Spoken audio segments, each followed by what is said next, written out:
Hey guys, tonight, let us leave behind the world of convenience store snacks, bubble tea, and brightly lit 24/7 aisles. Forget, for a while, the air fryers and calorie-counted portions. We are about to turn back the hands of time and wander into one of the most bustling cities of the ancient world, Rome. So, if you've ever wondered what ancient Romans might have munched on during a sweltering afternoon or after stepping out of a public bath with their stomachs growling, hit that like button and subscribe to the channel. It keeps me going, and helps uncover more savory secrets of history. And if you're watching this while eating something, do share it in the comments. Who knows? That snack might just be a distant descendant of a treat once devoured by Roman warriors. Now then, dim the lights just a little. Lean back into your pillow. And prepare yourself. Because soon, you won't just see history, you'll smell it. Tonight's journey will lead you down crowded alleys thick with smoke, rich aromas, and the gentle crackle of hot oil. This is where Roman street food once sizzled and steamed, ready to entice you with bold flavors and forgotten tales.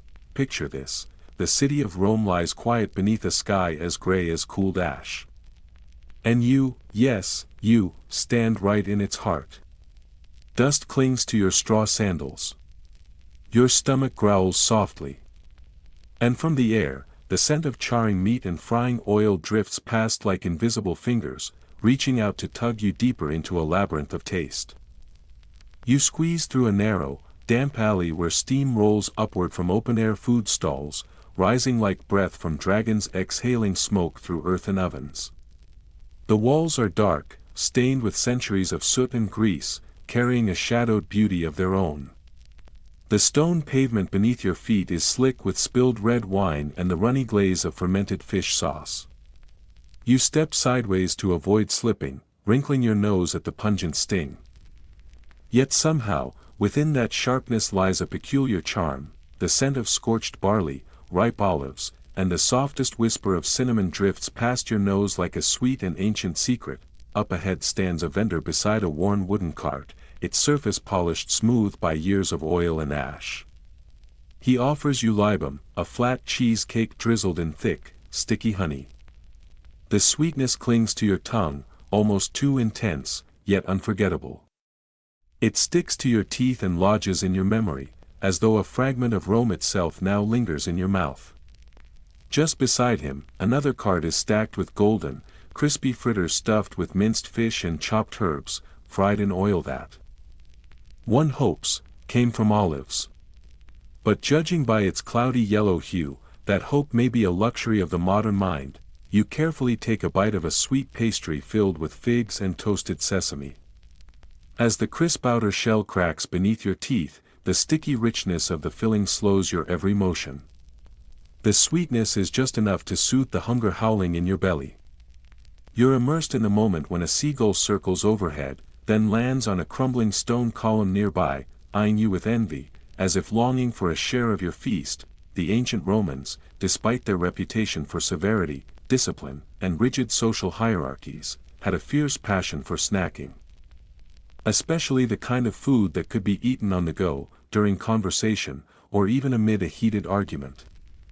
As you wander on, you pass a few plebeians, members of the working class, squatting by rough clay bowls, slurping a garlicky stew, paired with barley bread as hard as bricks. Their coarse laughter echoes down the alley. Suddenly, someone drops a skewer of roasted meat. In a flash, a dog pounces from the shadows, snatches it, and vanishes into the dark. You weave past a baker stacking trays of panis quadratus, the signature square loaves of Roman bread, each one marked with neat diagonal cuts, freshly drawn from a communal neighborhood oven. The warm aroma wafts through the air, an invitation to every passerby. This isn't cuisine for opulent banquets. This is survival food, steeped in smoke and honest flavor. It's oddly delightful to imagine that while the Roman elite dined on bizarre delicacies like flamingo tongues or wine dusted with crushed pearls, the vast majority of citizens simply ate whatever they could find along the street. Want some crispy fried chickpeas? Readily available. Dried fish soaked in garum, so salty it numbs the brain? Certainly. Mystery meat wrapped in grape leaves? Worth a try, just for the experience, and of course, even Romans weren't immune to complaints about their snacks. Too salty was a common refrain. Or worse, there's a toe in my soup. Modern historians still debate whether those popular stews contained real meat or were simply mashed beans seasoned with desperate hope. You turn a shadowy corner and accidentally kick something that clinks across the stone. Looking down, you spot a shallow bronze bowl, stained with long-dried grease. Perhaps it once held mulled wine infused with cloves and black pepper. The Romans weren't overly concerned with culinary refinement. They had red wine, white wine. And wine so strange you might blurt, "Why does this taste like seawater?" Filtering the wine. That was considered unnecessary. At last, you stop before an old thermopolium, a street-side food stall carved into stone, with circular holes built into the counter for holding pots. The terracotta pots resting inside are blackened from decades of use, bearing the marks of unending service. You lean down and take a deep breath. The scent of lentils, onions, and something that might once have been fish swirls into your nose, an aromatic whisper from a distant past. A stern-faced cook stands behind the counter, brows furrowed as he stares at you. With astonishing speed, he ladles hot soup into a clay bowl and hands it over without a word. You drop a few bronze coins in exchange and take a sip. To your surprise, the soup is thick, comforting, and carries a faint spiciness that tingles across your tongue. A plump rat waddles past your feet, seemingly on its own quest for leftovers. There's something curious here. Some food stalls have little paintings of guardian spirits or protective gods above them. One shows a chicken raising a wine cup to toast a duck, both clad in perfectly draped togas. No one knows why. It might be the vendor's joke, some obscure religious reference. Or perhaps just deliberate absurdity, offered without the need for explanation. You chew and listen. The alleys buzz with murmurs and laughter, swirling with talk of the upcoming chariot race, whispers of a senator sneaking into a bakery at midnight, and heated debates over whether red radish or leek is a better hangover cure. Small tip, neither actually works. The air here is thick, salt, smoke, and stories never written down. You wander deeper, toward the haze rising from small charcoal stoves manned by old men with silver beards, bare hands, and grease-stained tunics. They turn skewers of meat with the quiet devotion of true craftsmen. One tosses a handful of fennel seeds into the flames. They crackle like tiny fireworks, releasing a burst of pungent fragrance that stings your memory more than your nose. You inhale deeply. In that moment, you quietly wish you could live here forever, but don't forget an important detail: there are no refrigerators. That sausage roll you're eyeing. It's very likely been sitting there since the first light of dawn. And dawn was quite a while ago. Still, you eat it. Because in a bedtime story, food safety isn't really a concern, right? Suddenly, a boy dashes past, waving a woven basket and shouting in ancient Latin, "Warm nuts here."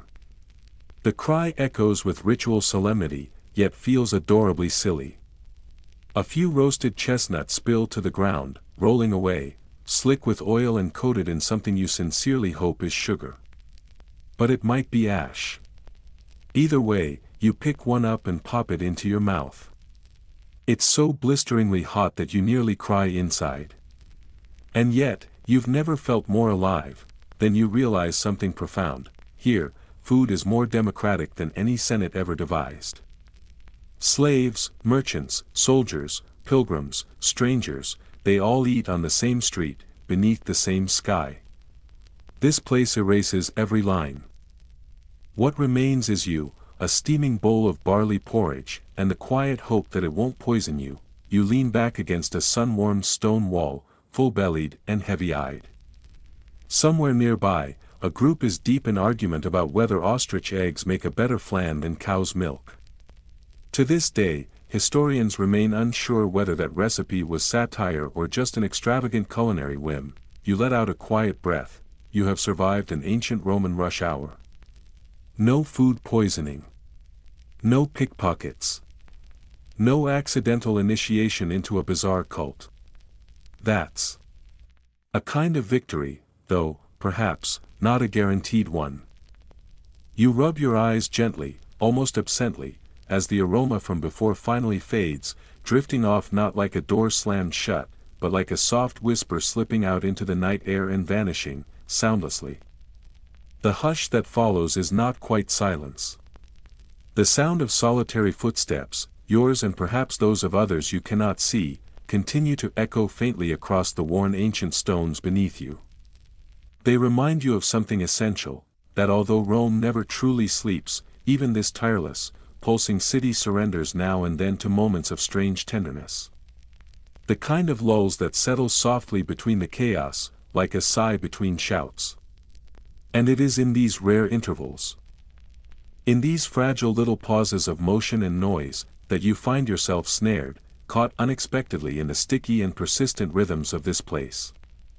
A rhythm as old as empire, as constant as breath. You've tasted the salt of Rome, the sharp, elemental salt of smoke curling from hearths, of seawater clinging to fish freshly unburdened from their nets, of sweat soaking the togas of market porters, and even of secrets, aged and pickled deep in the city's layered foundations. But now, it's time for something different. Something softer. Something kinder. A sweetness not metaphorical or poetic, but material and decadent. The kind of sweetness that sticks unapologetically to your fingers, nestles between your teeth like a mischievous grin, and seeps quietly into the folds of your memory, until even your soul feels as if it's been dipped and rolled in honey. You drift down a gentle slope that curls into the lower edge of the night market. The cobblestones underfoot glisten slightly, catching the moonlight like worn glass. Here, you spot her, a woman seated cross-legged on a frayed mat that looks as though it has witnessed hundreds of seasons. Her back is straight, proud. In front of her lies a humble wooden tray, cracked and polished smooth from years of use.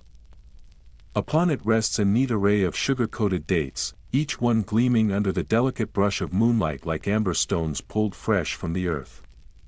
The tray is modest, but the dates themselves radiate temptation. Each fruit is filled with a mixture of crushed seeds, possibly pine nuts, and, if your nose is to be believed, a suspiciously generous dose of honey, dense and dark, so thick it could double as glue for the soul. You don't even hesitate. One date is already in your hand before your brain issues the command. You bite. The delicate outer layer, slightly crisp with sugar, gives way immediately. Then, in an instant, the sweetness floods your mouth. It's not subtle. This is no polite dessert that sidles in with refinement. It rushes in like a flood, washing over your tongue with such force that even your molars seem to flinch. And yet, the child within you, the one who doesn't care about moderation or tomorrow's toothache, cheers for an encore. That inner voice, stubborn and sticky-fingered, tugs at your thoughts with a pout, just one more. Back then, Romans had no knowledge of refined sugar.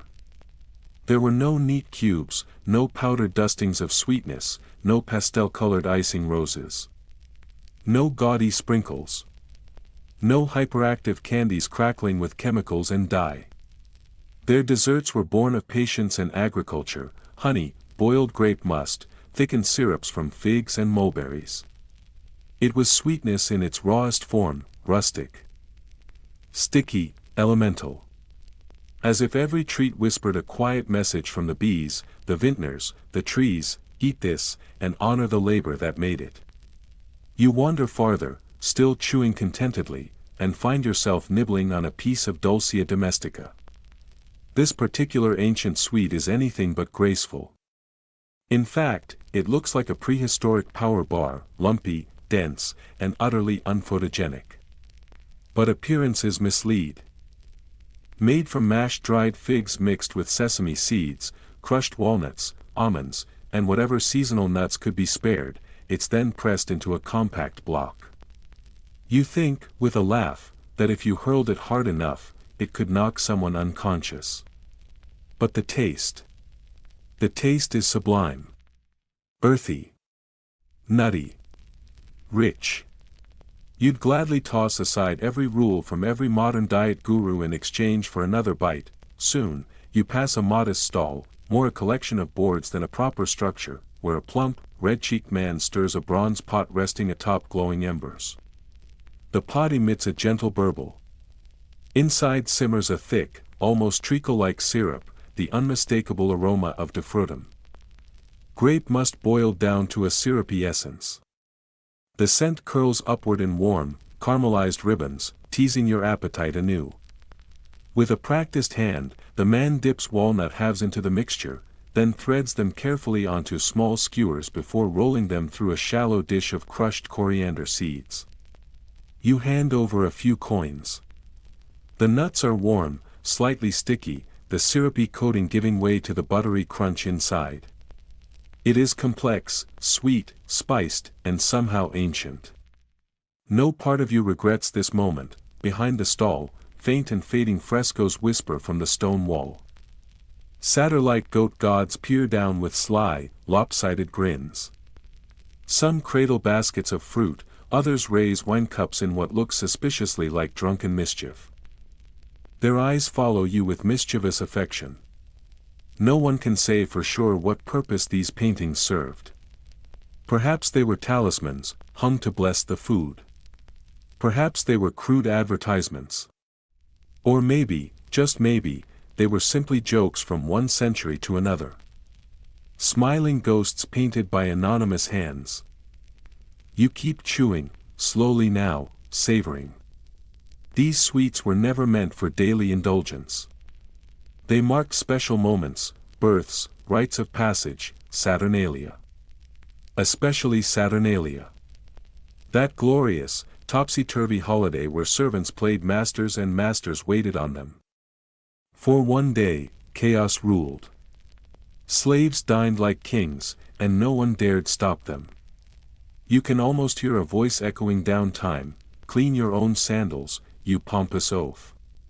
You laugh, a soft puff of amusement escaping before the bite goes down. Farther still, down a quieter road where shadows drape more thickly, you come upon a small knot of people gathered around a young man. He's flipping thin flat cakes on a hot iron plate. The oil crackles merrily. The air around him is filled with the golden scent of apples, warm flour, and what might be cinnamon. You ask, stumbling through your Latin, quid est hoc? He doesn't pause. Alita dulcia, he says with a shrug. Fried sweets. That's all the explanation you need. You take a bite. The outer crust shatters in a burst of crispness. The inside is soft, yielding. Sweetness blossoms on your tongue, and warmth travels down your throat like sunlight poured into your chest. In that moment, you would trade anything for a bed made of that scent. Not now, but someday, in a dream warmer than tonight. Then, unexpectedly, something different, as you pass by a shadowed temple.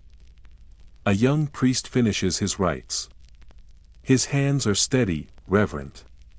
He holds a small bronze tray of delicate cakes, some shaped like birds, some like fish, others with carefully pressed leaf patterns. You reach for one, but his hand raises. A firm shake of his head. These are not yours. These are for the gods. No mortal, however hungry, may take even a crumb. You step back, nodding respectfully. Still chewing your Alita dulcia, guilt mixes with delight. Offerings were serious business. Honey cakes for household spirits. Piglet-shaped cookies for Venus. Even tiny biscuits for ancestors, left out like silent letters, we haven't forgotten. A little farther down, a boy runs after a rogue figure. It rolls. It wobbles. Then, splat. A passing goat cart crushes it without ceremony. The goat doesn't care. It chews its cud triumphantly, as though it has bested both fruit and fate. You mourn the fig, briefly, then move on. At the edge of the market lies a long wooden table lined with simple earthen pots, their contents still steaming slightly. Inside each, a variation of Pulte's tractogality. Grain porridge, thick as pudding, dappled with cinnamon, cardamom, and yes, honey. You taste. It's oatmeal, yes, but if oatmeal had ambitions to become poetry, oh, and before you ask.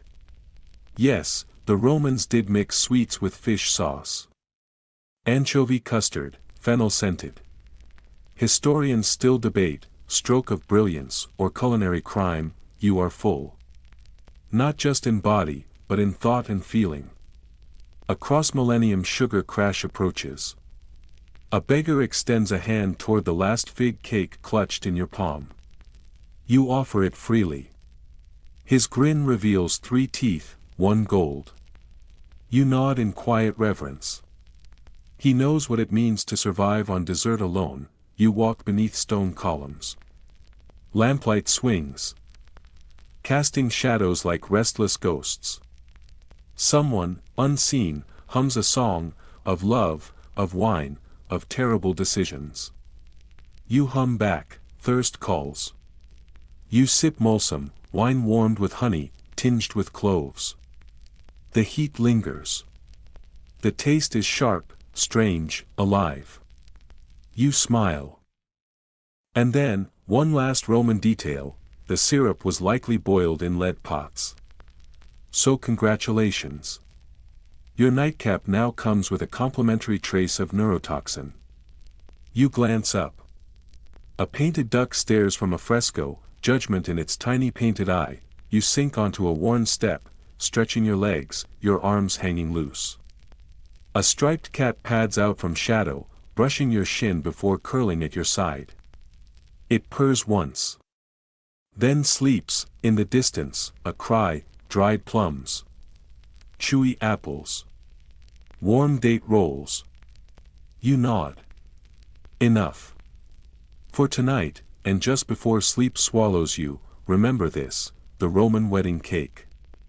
No buttercream. No fondant flowers. Just a barley loaf. Sometimes smashed over the bride's head. Not pretty, but never fake. The sky darkens. The scents withdraw. The night deepens, and with it, the weight of memory. A sweetness lingers on your tongue, as soft and fleeting as a kiss from time. The gentle sweetness of Roman sugar still lingers on your tongue, making you smile absently as you tread the now familiar cobbled path. But then, in the hush of night, a new scent slips into the air, quiet but commanding. It's not the sugar of pastries, nor the briny depth of sea salt. It's simply burnt. But the kind of burn that seduces the senses, a smoky kiss just shy of scorched, one that awakens a buried culinary memory you never knew you had. You can't help yourself. You follow the scent like a sleepwalker in a trance. At last, you arrive at a small grill tucked between 2 time-worn stone walls. If this were the year 125 AD, you'd guess this was one of Rome's most beloved late-night joints. The earthen ovens glow with golden orange light, sending soft trails of smoke upward like they're trying to dissolve into the indigo sky.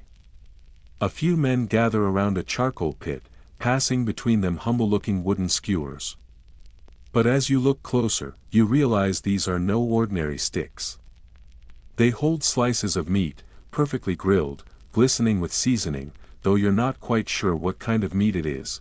It's not beef. It doesn't look like pork. When you ask, the cook gives you a cryptic smile and replies in Latin, delicium puli. Chicken delicacy. You raise an eyebrow, because in the flickering light, the meat looks suspiciously like pigeon. As it turns out, grilled meats on the street were a cornerstone of ancient Roman cuisine. Not just chicken or pigeon, but also more curious creatures, like the dormouse.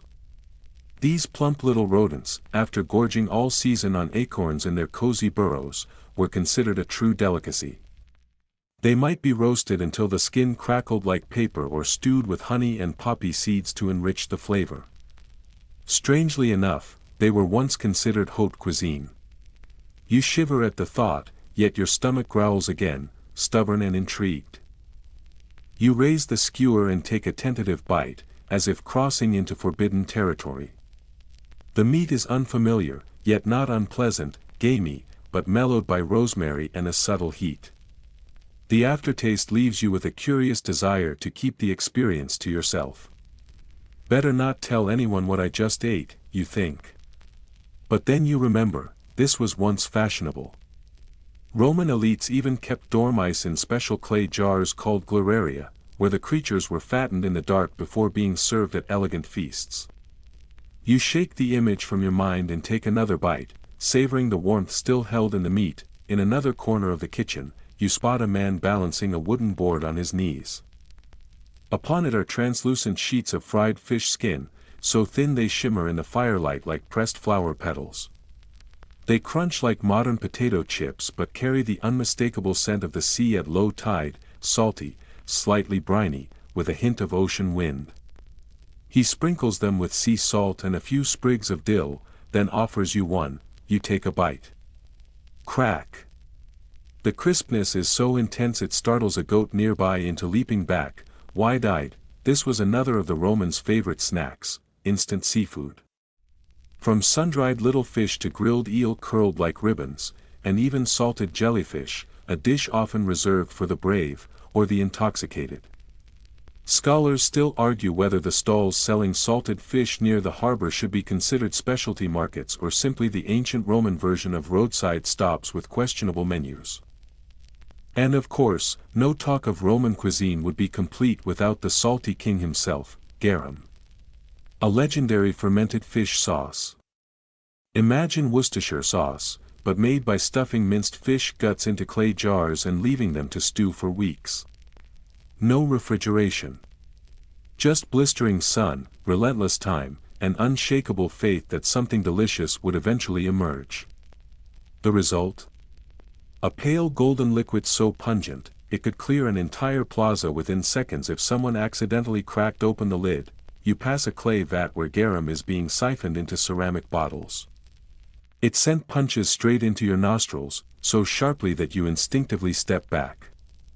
The Romans put garum in everything. Bread, fruit, boiled eggs, even desserts that you'd think should be sweet. You imagine someone at a banquet once exclaiming, "This honey cake could really use a dash of anchovy juice." Nearby, a child gnaws on a biscuit hard enough to survive a volcanic eruption. It's buxolatum, ancient Roman soldiers' bread, notorious for its toughness. Roman troops carried it everywhere, often soaking it in water or wine before eating. In emergencies, it even doubled as a weapon. You try a bite, crack, and nearly chip a tooth. Clearly, this is a food you must learn to love over time. Another vendor stirs a thick pot of stewed lentils. It's humble. Honest. Not flashy, but filled with the breath of daily life. Lentils were the lifeblood of Rome's working class, those who counted every coin carefully. This stew has a splash of vinegar and a hint of mint, giving it a gentle tartness that clears the palate after an evening of dormice, salted fish, and fermented sauces.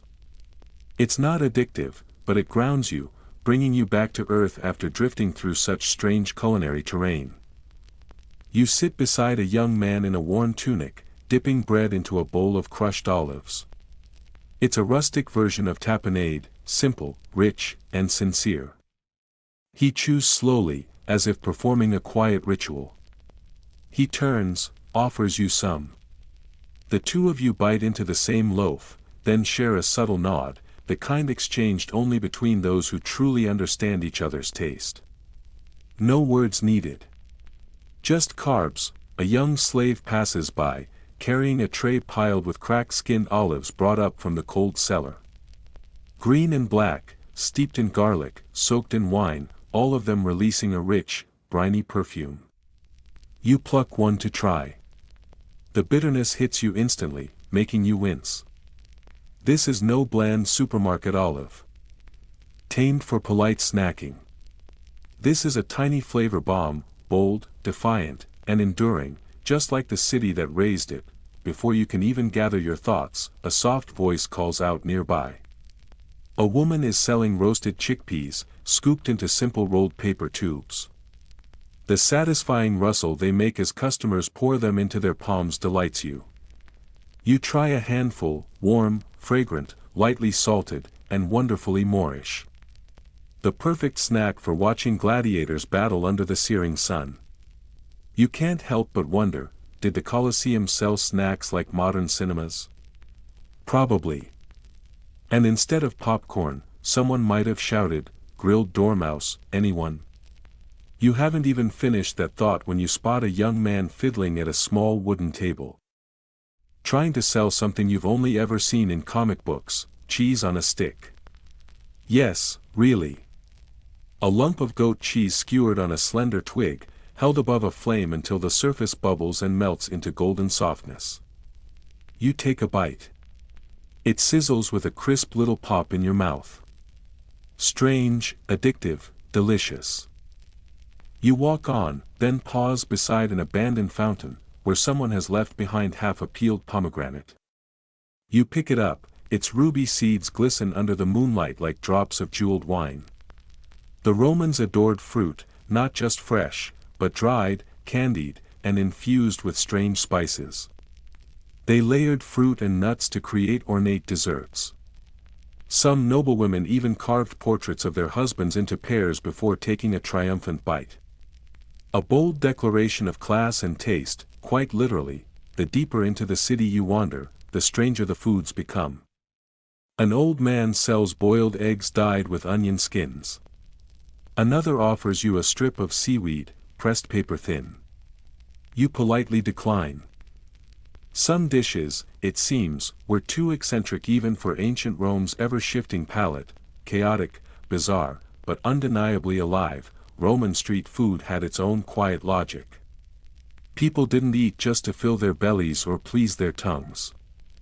They ate to express who they were. A snack could whisper, "I have money," or "I have taste," or even, "I fished this out of the gutter and it's still better than yours." During Saturnalia, roasted chestnuts were prized like treasures, and refusing to share them was a mark of proud defiance. You settle on a stone step, nibbling the last bite of your strange skewer. A soft breeze sweeps through, bringing with it the scent of grilled onions, dill, and fading embers. You feel full, not just in your stomach, but in your soul. Full of flavors, of untold stories, of a smoky, slow-paced rhythm that only a city like this could ever serve. The sky deepens, as if brushed with ink from a night blue pen. You feel warm, drowsy, and just a little salty, like an olive hardened by sea winds. Laughter echoes faintly down the narrow alleys, between pop-up wine stalls and makeshift kitchens. You're not quite ready to sleep, but you are ready to slow down, just for a while. You weave past the flickering glow of the last food stall, where a thin ribbon of smoke from the charcoal stove still clings to the air like a gauzy gray scarf. A trace of olive oil lingers at the corner of your mouth. You wipe it off with your tunic sleeve, trying to stay neat in a city that never stops moving. The fullness in your belly begins to settle, or perhaps it's just the wonder you haven't quite digested yet. Either way, you know you're ready for another Roman indulgence, drink, because if there's one thing the Romans never did halfway, it was quenching their thirst.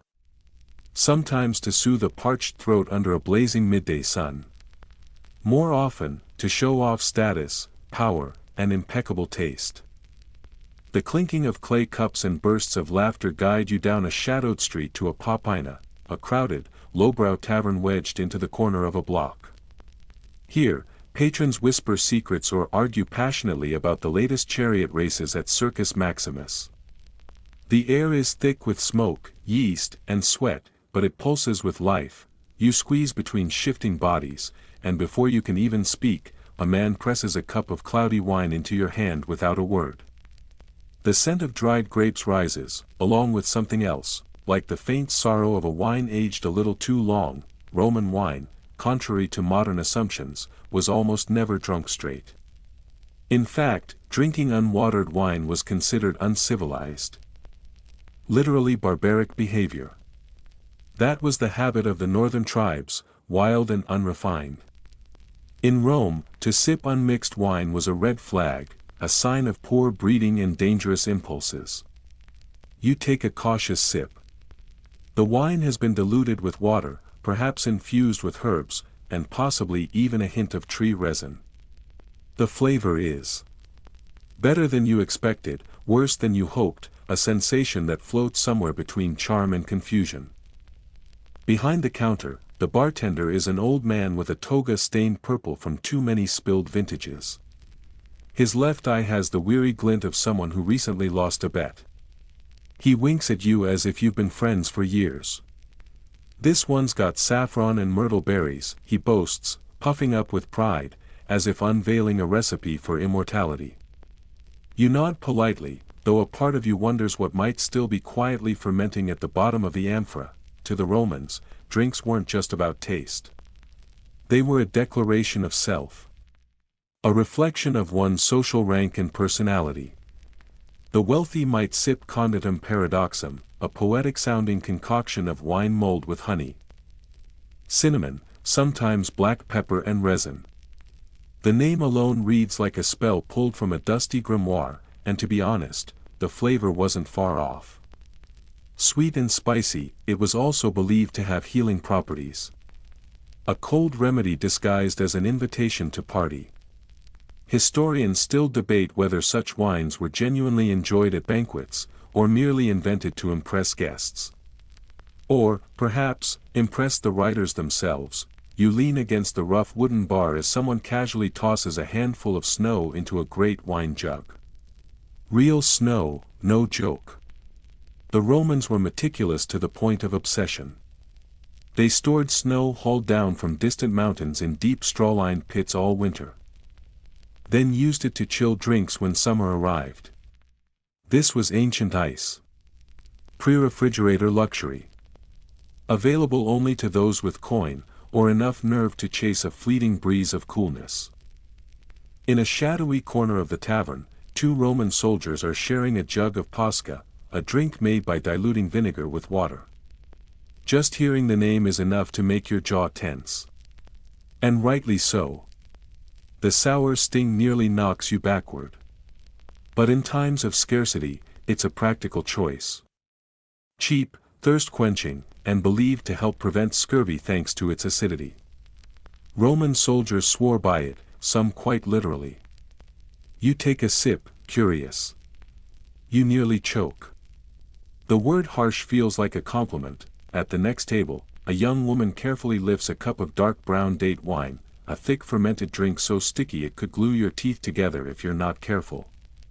It's made by fermenting dates in water. Sometimes mixed with grape wine or barley beer to deepen the flavor. She lets you try a sip. Instantly, your mind drifts to the image of a hot pancake. Perhaps with anchovy syrup on top. After all, this is still Rome. Suddenly, from across the room, someone shouts, "Falernian." Instantly, the place falls silent, as if a deity has just entered. You blink, confused. Clearly, this name carries weight.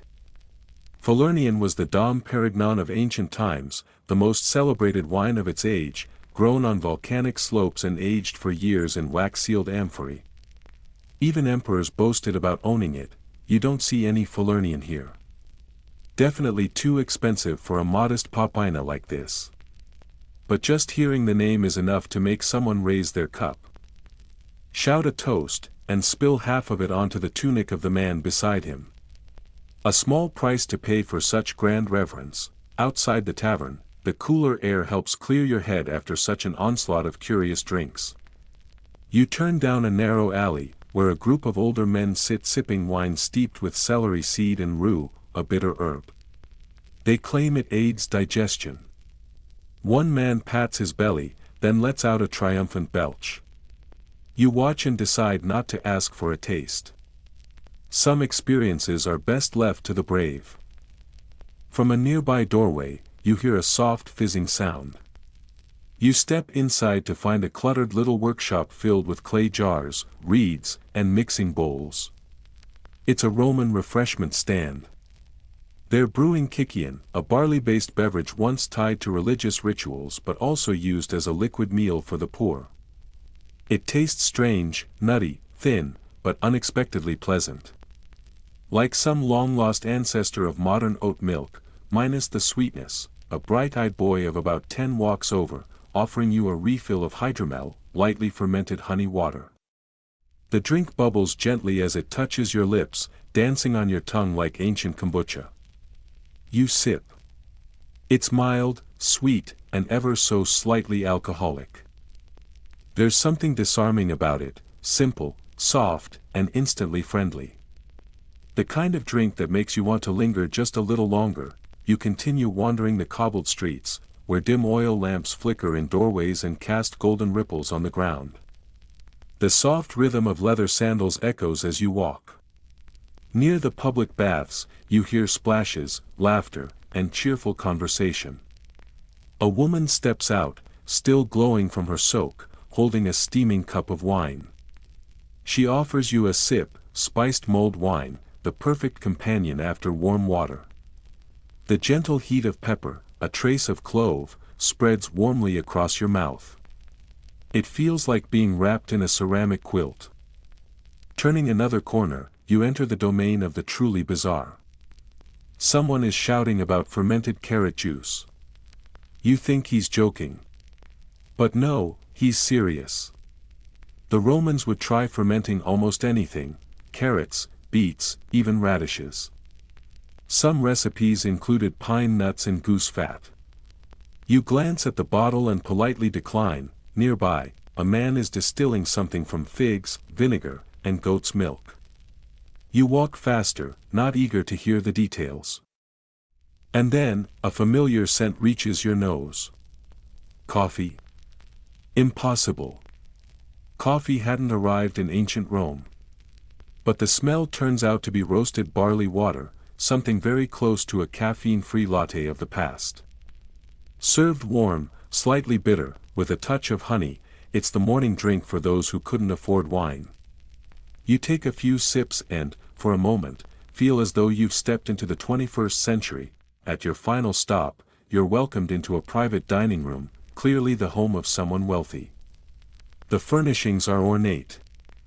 Oil lamps cast shimmering patterns on silver-rimmed goblets and rows of crystal-clear syrup bottles lined up in perfect order. The host gestures for you to join the feast. You're handed a cup of rose wine blended with dates, chilled with snow. The taste melts in your mouth like luxury itself. You nearly want to bathe in it. Someone raises a toast. It's for Bacchus, the god of wine, parties, and beautifully bad decisions. You raise your own cup, sip again, and feel the room spin gently, not from the alcohol, but from the sheer absurdity blanketing everything. Roman drinks are wild, eccentric, and gloriously unpredictable, and just when you think you've seen it all, someone emerges carrying a large ceramic jug. They pour out a milky white liquid. Fermented mare's milk. You laugh aloud, shake your head, and step back politely. Even in a world as mad as ancient Rome, some boundaries deserve to be honored. The street outside is quieter now. The pale glow of oil lamps washes over the stone walls. You walk slowly, a little unsteady, the unsteadiness of someone who has tasted too many flavors from a time long gone. You sit beside a fountain, pressing your hand to the cool stone, and close your eyes. The aftertaste still lingers on your tongue, sour, sweet, spicy, herbal.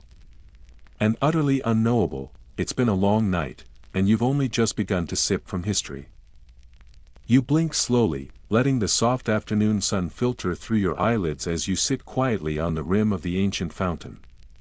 The taste of rose syrup still lingers on your tongue, sweet, floral, and tinged with the romance of a bygone age. A gentle breeze brushes past, carrying the scent of damp stone and scattered dried herbs from the roadside, yet before your stomach has a chance to protest, before it can compose a dramatic tragedy in true Roman theater style to denounce all that has been fed into it, you catch a scent, familiar, irresistible, hypnotic. Something salty. Something sizzling. Something fried, yes. Fried, an act so simple, yet so universally seductive, it has transcended empires and centuries to arrive here. Right now, before you, vivid and real, you rise from the fountain, following that scent down a narrow cobbled lane.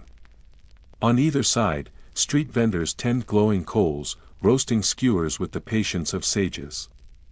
The firelight dances across their faces, painting them in hues of sunset and appetite. On one wooden cart, deep brown slices of meat sizzle in a blackened iron pan, bubbling in hot olive oil. It might be pork. Or, as the vendor declares with pride, it might be urban hare, a name both strange and intriguing. He sprinkles dried herbs, drizzles a few drops of garum, the legendary fermented fish sauce, and hands you a freshly cooked skewer. You bite, the crust crackles between your teeth. While the inside is salty, chewy, alive, like a kebab that's traveled through time and carries stories in every strand of meat, fried foods were no novelty in ancient Rome. They were essential to the heartbeat of street life, especially for those without kitchens of their own. And most people were in that group. The urban poor packed into cramped, dim apartments, where cooking was a luxury. So everything, from the simple to the elaborate, was handed over to street chefs and lowered into oil. You spot another pan, crowded with small, round golden orbs tumbling joyfully in bubbling fat. Fried cheese balls. Made from fermented sheep's cheese, mixed with flour and egg, then deep-fried until the crust reaches that perfect crunch. You sample one. The exterior shatters with a crisp snap, revealing a warm, salty, savory filling. It's like a first-century mozzarella stick, proud, indulgent, and dignified in its simplicity. Historians still debate whether fried foods were beloved by the elite or reserved for the common folk. Some believe even the masters of grand villas couldn't resist fried pastries at decadent banquets. Others argue that frying belonged to the streets, a symbol of rustic, even crude, living. But let's be honest, these were the same people who stuffed dormice with nuts and honey. If anyone dares to say they've never enjoyed something fried, let them cast the first stone. Up ahead, a teenage boy is carefully flipping small cakes on a grill. They look like miniature pancakes, but their aroma is stronger, slightly pungent. You step closer. He beams at you, eyes sparkling, and hands you one still warm from the fire. It's a fried cake filled with maridam, a bold mixture of cheese, garlic, and herbs, wrapped in a thin layer of dough and gently pan-fried to golden perfection. You take a bite. Instantly, your taste buds awaken as if shaken by a playful thunderclap. The flavor is sharp, rich, and indulgent, just enough to make you feel like you're doing something mildly illicit, and loving every second of it. Not far away, a woman is ladling spoonfuls of batter into a cauldron of bubbling oil. Her mixture is made from spelt flour, an ancient grain, blended with eggs and sweet wine. The result, little golden fritters, possibly the ancestral cousin of the modern donut. Once fried, she dusts them with a fragrant mix of crushed anise seed and poppy. You take a bite. The delicate crust cracks open, revealing a soft, warm center with a whisper of licorice, like a secret from the past sliding across your tongue.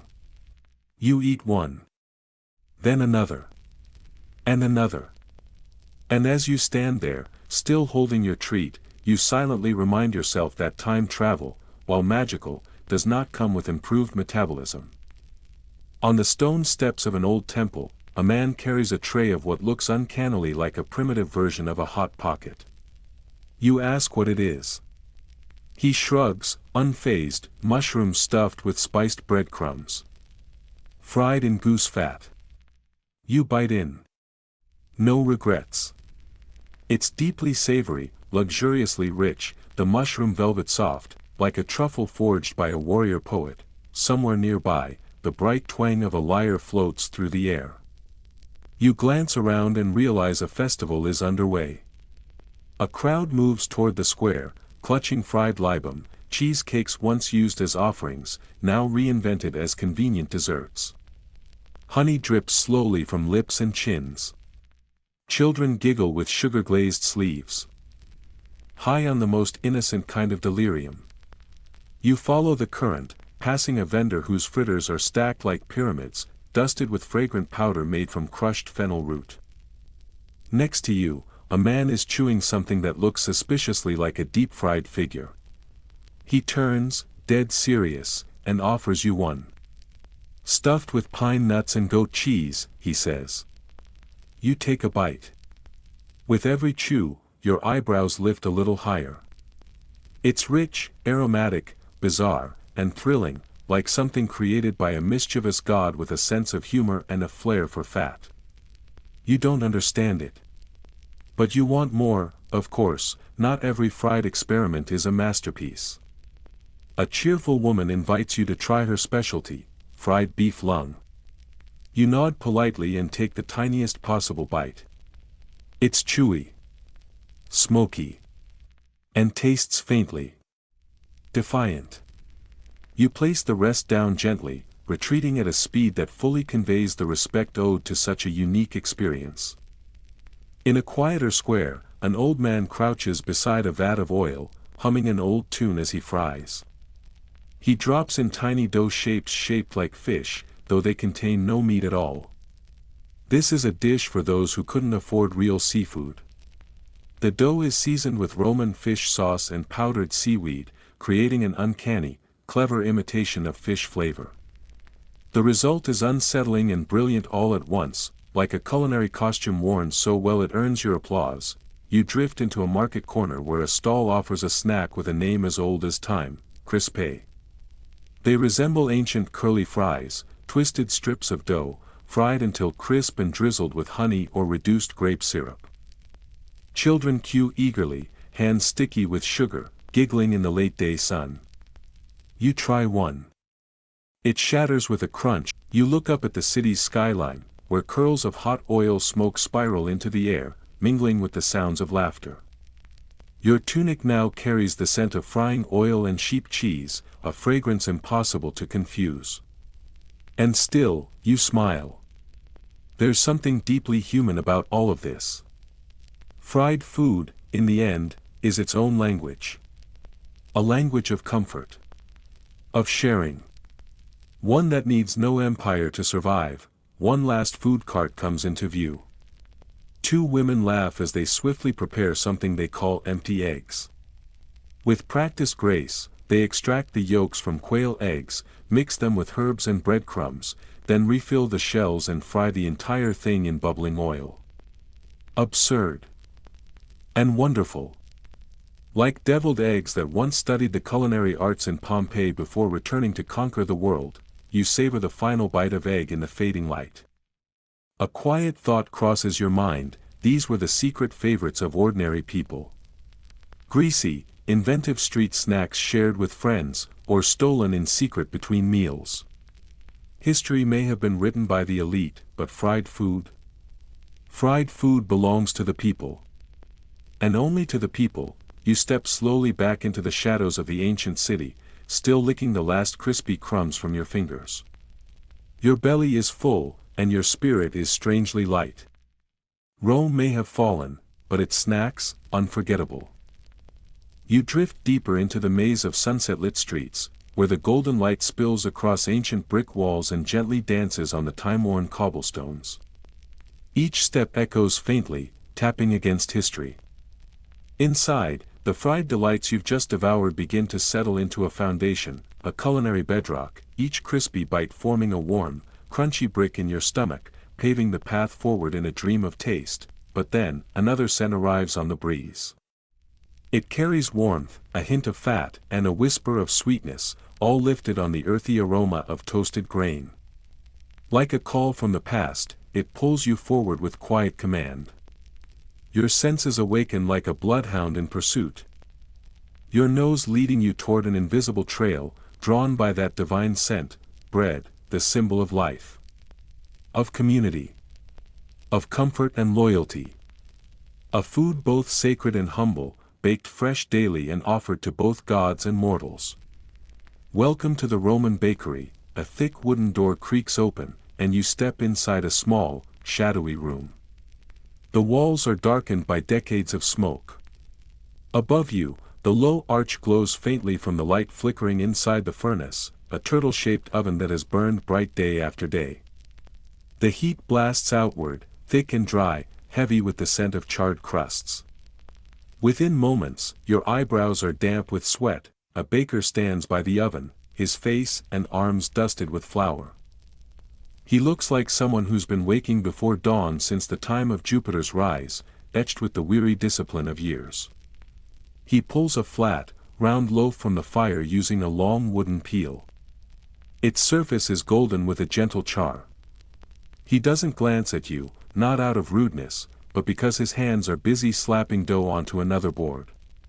His eyes remain fixed on the oven, as though his family's livelihood lives inside it. In ancient Rome, bread was far more than just food. It was structure. It was power. It was a cornerstone of empire.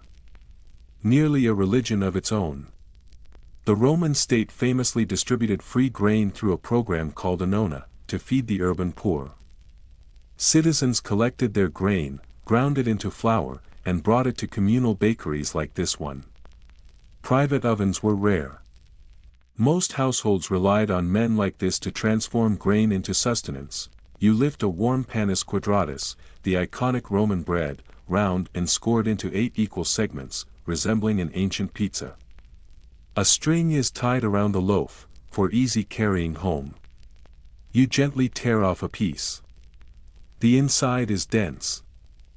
A little chewy, and rich with smoky flavor, only achievable in a wood-fired oven. It's not light and airy like a modern baguette. It's heavy, solid, dependable. The kind of bread that could survive with an empire. The kind of bread that fed a civilization, enduring, stable, and strong enough to nourish all of Rome. In another corner of the room, a young apprentice is sorting loaves into hand-woven baskets. Some are made with coarse grains like spelt, hardy and heavy, designed to keep a belly full for hours. Others are crafted from fine, pale white flour, luxurious, refined, and reserved for the wealthy or noble-born. And there, tucked modestly in its own little space, lies panis siligineus.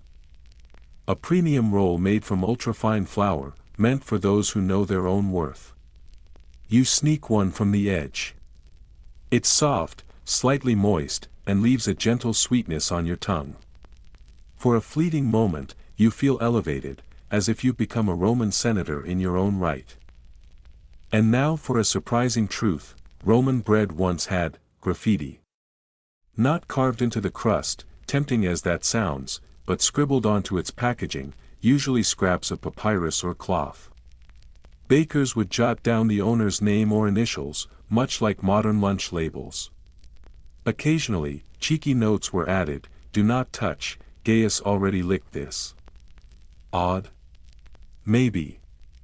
But it makes perfect sense in a world where personal property was beginning to assert itself in daily life. Some loaves even bore the name of the baker, pressed directly into the dough before baking. One fossilized loaf found in Pompeii still bears a clearly stamped name, a form of ancient branding. In their markings on bread. Perhaps the Romans were also leaving their mark on history, but here comes another debate among scholars: did the Romans intentionally add minerals to their bread? Or were they simply swallowing stone dust by accident? Grinding grain on stone mills inevitably created fine grit that mixed into the flour. This meant that unless you were of high status, or rich enough to afford dentures, every bite came with the risk of chewing sand. Some historians believe this may have contributed to the wearing down of Roman teeth over time. Others disagree, blaming a high-fiber diet and the need for intense chewing. Either way, the soft crunch in your mouth may not come from crust, but from invisible flecks of ancient rock. You walk over to the milling area, where a hollow-eyed donkey plods in slow, weary circles, turning the massive grindstone to crush grain into flour. Each of its steps seems glued to the ground. You gently place a hand on its head. It pauses, turning to look at you with an expression both tired and vaguely accusatory. If it could speak, it might say, "Friend, I haven't had a day off since the Roman Republic." A fair point. A look that carries the weight of 1,000 years of labor.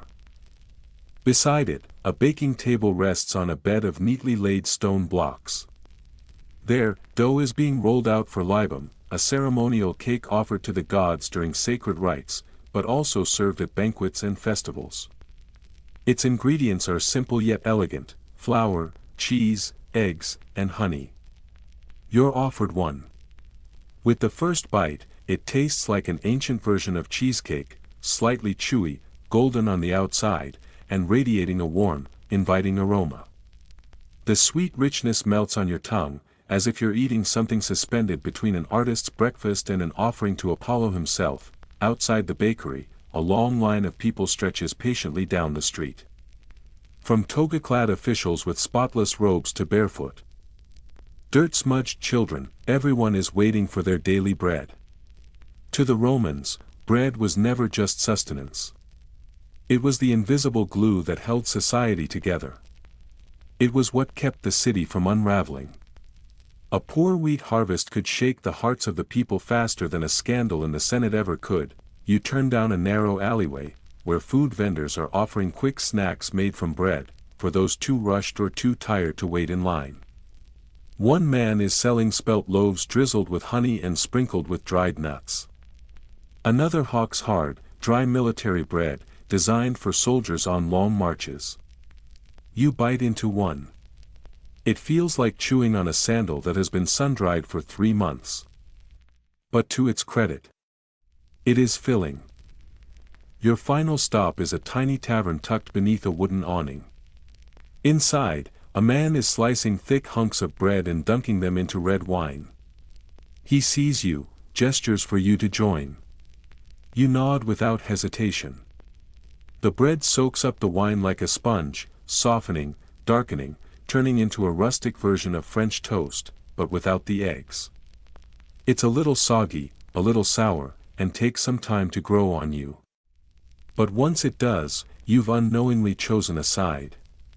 You're now one of them. The tavern keeper, still chewing, begins sharing back-alley gossip. Some bakers, he says, mix ash or chalk dust into their dough to cut costs.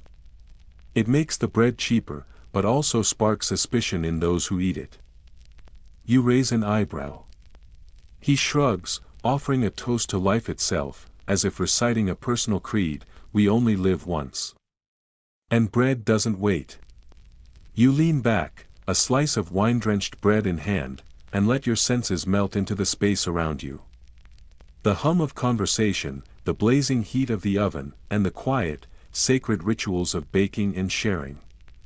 Among all the grandeur of Rome, its politics, its gods, its monumental temples, perhaps the most honest, most human act of all is simply this: the warm breaking of bread between people, and the gentle way it carries life from one hand to another. Now, your steps begin to slow. Your belly is pleasantly full, rounded with warmth and satisfaction after wandering past all those enticing street stalls, sampling fragrant snacks sold from broad wooden trays, tearing into golden loaves of crusty bread that crackled and flaked like sun-dried leaves. The bread had been impossibly fresh, impossibly Moorish, each bite a mix of warm air and satisfying chew. You hadn't meant to eat so much. But the food kept appearing, and your hands kept moving, as if enchanted by hunger older than memory. And yet, though your limbs are growing heavy, leaden with fatigue and the slow burn of digestion, and your feet begin to whisper quiet pleas for rest, your curiosity is not ready to sleep. It presses at your spine with invisible fingers, gently urging you onward, nudging you down the cobbled path that glows faintly under the moonlight, drawn by some faint, magnetic signal tugging from the shadowy far end. You pass bakeries that are winding down but still radiate heat, their walls exhaling the scent of fermenting dough like a lullaby for the nose. The air is thick with yeast and charred flour, with notes of fig paste and toasted anise. Baskets brimming with flatbreads and dried apricots hang lazily from open doorways, swinging slightly in the nighttime breeze. Weary donkeys rattle past, dragging carts half empty of the day's cargo. Their iron-shod hooves clatter on stone, while their occasional brays rise up like old men complaining to the gods. The groans of their harnesses blend into the living hum of the neighborhood, a symphony of soft arguments, closing shutters, and the distant slap of laundry against stone. And then, quite without warning, the space around you opens into a wider square, a breath of openness after so many narrow streets. But before your eyes can fully register the change, your ears are already seized by the peculiar music that lives here. The clinking of ceramic cups forms a steady rhythm, like a familiar tavern song half remembered, interlaced with bursts of laughter, loud, loose, and lingering too long, the signature sound of patrons who have long since lost count of their cups. Fragments of conversation float by in whispered Latin, half-spoken and half-sung, drifting through air made thick by the heady sourness of old wine and something else, something musky, earthy, intoxicating. You don't know the name of this scent, but it enters your lungs like an invitation. It promises warmth. It promises stories. It promises salt, spice, and a taste of someone else's life. Without meaning to, you've wandered into the world of Roman taverns and thermopolia, a world that is not so much a location as a mood. This is where the ancient and the modern clasp hands behind a greasy curtain.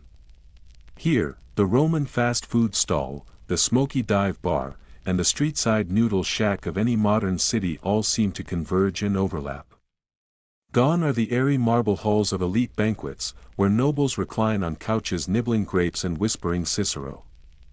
This is the Rome of the people. This is the daily rhythm of workers, migrants, messengers, sailors, and slaves, the vast, pulsing chorus of Rome's crowded undercurrent. Especially for those crammed into insulae, the narrow apartment blocks with no room for fire or stove, these are not merely eateries. They are extensions of the home. You approach a low-slung doorway, worn smooth at the edges by generations of hands. You push it open. The creak of the wooden door echoes like a groan from another century, long and slow and tired.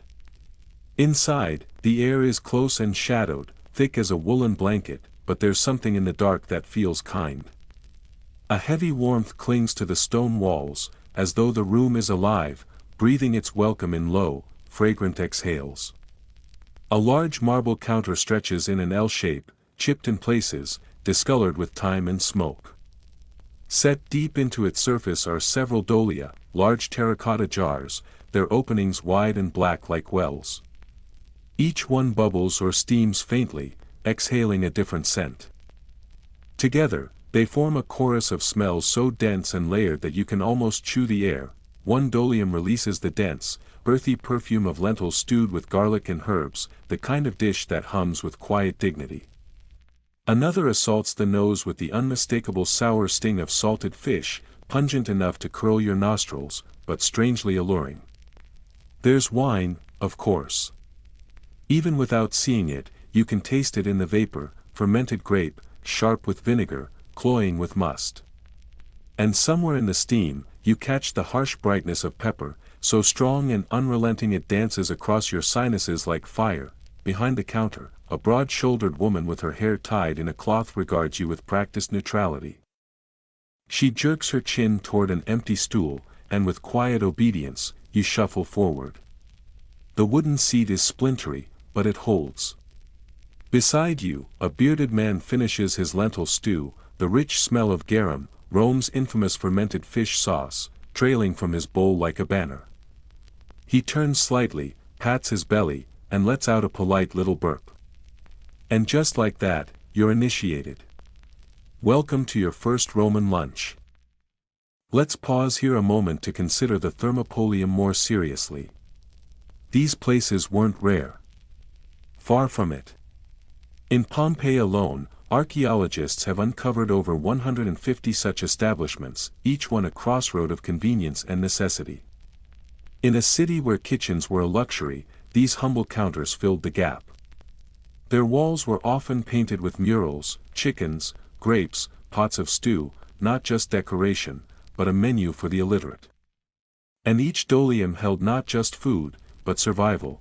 Today's stew is thick with barley and chickpeas, and whatever scraps of meat were deemed unworthy by the wealthier kitchens.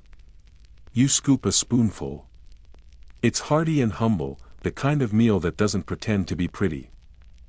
But then comes the garum. The taste slams into your senses, aggressively salty, fishy to the core, a flavor that seems less like seasoning and more like a declaration. It reminds you of soy sauce, if soy sauce were angry. Or anchovy paste with a master's degree. It is, quite literally, a punch in the mouth. And yet, somehow, you want more, but thermopolia are more than kitchens. They're theater. This is where deals are made, rumors are born, and petty arguments flare like oil fires. Political secrets have been traded across these greasy counters. Dice clattered under tables, defying the gambling bans with reckless joy. Lovers met here. Fists flew. Lives changed. And the walls still whisper it all. Etched into the plaster are graffiti that read like scandalous journal entries. I slept with the waitress. I beat you at dice, suck it, Lucius. The voices of ghosts, mischievous and unrepentant. Someone pours you wine, but it's not what you expect. Roman wine was rarely drunk straight. Dilution was a sign of civility, drinking it pure was for barbarians. The cup you receive is sharp, acidic, and tastes like it was aged in a leather boot. Your face scrunches before you even swallow. The barkeep chuckles and hands you a spoonful of honey. You stir it in. The flavor softens, shifts, becomes almost palatable, a confused drink, somewhere between wine, vinegar, and regret. You take a sip. It's strange, but drinkable. The old man beside you raises his cup and mutters, "Vinum nocturnum est sapientia brevis." Night wine is brief wisdom. You smile. You nod. You pretend to understand. He winks. Maybe it's philosophy. Maybe it's nonsense. It hardly matters, historians still squabble over thermopolia. Some argue they were noble lifelines for the poor. Others call them dens of vice and disorder. Perhaps both are true. They were greasy spoons and community hearths, places to be alone without being lonely. Now you see the full scene. A boy haggles for a bigger portion. A mother hushes a child with a piece of oiled flatbread. A cluster of traders argue over grain tariffs, voices rising, hands full of stuffed dates. The air is dense with sweat, smoke, spice, and humanity. This, finally, is Rome, not the marble statues or Senate steps, but this. This glorious mess, just as you consider leaving. A plate appears before you. Something new. Something strange. Crispy dormouse. A delicacy. Whole, plucked, stuffed with ground meat and pine nuts, rolled in poppy seed, and fried to a golden crackle. You hesitate. You bite. The skin shatters. The inside is buttery, nutty, rich. It tastes like courage rewarded. You nod in quiet surprise. It's good. Better than good. Outside, the breeze picks up. A chill slides between the buildings. You step back into the night. Another thermopolium glows nearby. On its wall, a painted Bacchus dances beside a bloated wine jug. Laughter spills through the doorway. Someone retches behind a pillar. You lean against a stone wall, watching. These weren't just restaurants. They were refuge. They offered not only food, but company, warmth, noise, a kind of human shelter for those with no fire of their own. The street murmurs. The city exhales. And in this moment, you understand something essential. Fast food, then and now, was never about nutrition. It was about comfort. It was about noise, and grease, and a kind of connection that asked for nothing but presence. A hot bowl. A half smile. A shared groan over wine gone sour, and maybe, just maybe, one more glass of that terrible wine. Back on the street, you stretch your arms and inhale deeply. The night air floods your chest, thick with the scent of hearth smoke, the musky sweat of hurried bodies, and... was that a hint of sweet orange oil? Wait, no. Probably not orange. It smells more like mandarin. Actually, it might just be the peel of a tangerine someone stripping beside the public latrine, not some luxurious oil. But no matter. You don't stop to investigate. You keep walking, sandals scraping over the uneven cobbles, letting the smells swirl and guide your feet. You step away from the main avenue, weaving through narrow lanes lit only by the dim flicker of torches jammed into stone walls. Here, the shouting of vendors and raucous cheers from the main street fade into a stranger kind of stillness. Deeper, lower, threaded with the whisper of wind through alley cracks and the echo of footsteps slipping through close corridors. You've reached the edge of Sabura, a densely packed, chaotic quarter just outside Rome's center. Thousands of apartments huddle here, stacked and jammed together like a stone hive. Laborers, migrants, tradesmen, an entire underclass packed into creaking insulae that look ready to collapse under their own weight, and this shift in setting can only mean one thing: it's time to hunt down a midnight snack. Don't go imagining vending machines. Those cold, coin-fed marvels are still nearly 2,000 years in the future. But people haven't changed. They always find ways to meet their simplest need: hunger. In ancient Rome, the answer was hawkers, a vast army of nighttime food sellers who prowled every corner of the city.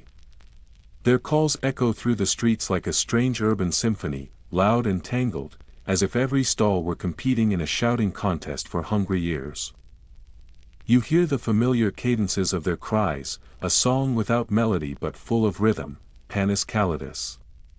Hot bread here. Olivi nigri. Fresh black olives. Each voice slices through the wind, bouncing off the stone walls, crashing into others, breaking apart, forming a chorus of chaos that somehow makes perfect sense. It's like a street market bickering with itself in 10 different flavors. One man wheels a cart piled high with fresh sausages, sizzling over a bed of glowing coals. The scent of crackling fat and black pepper slaps your senses awake. Nearby, another man wears a tray slung from his shoulders, filled with paper-wrapped cones of candied nuts. Just beyond, a third scoops out steaming cups of chickpeas seasoned to perfection. The aroma of fennel from the broth is like a thread pulling you closer. Without a single word, without hesitation, you approach and snatch a glistening sausage skewer, its juices bubbling over. The vendor nods as you pass a few coins, then sprinkles a pinch of hot pepper onto the charred casing. This is lucanica, the famed sausage originally from Lucania, in what is now southern Italy. It's rich, spicy, often made from whatever meat was left over, not necessarily the finest cuts. You don't ask. You don't want to know. You just bite. And it's good.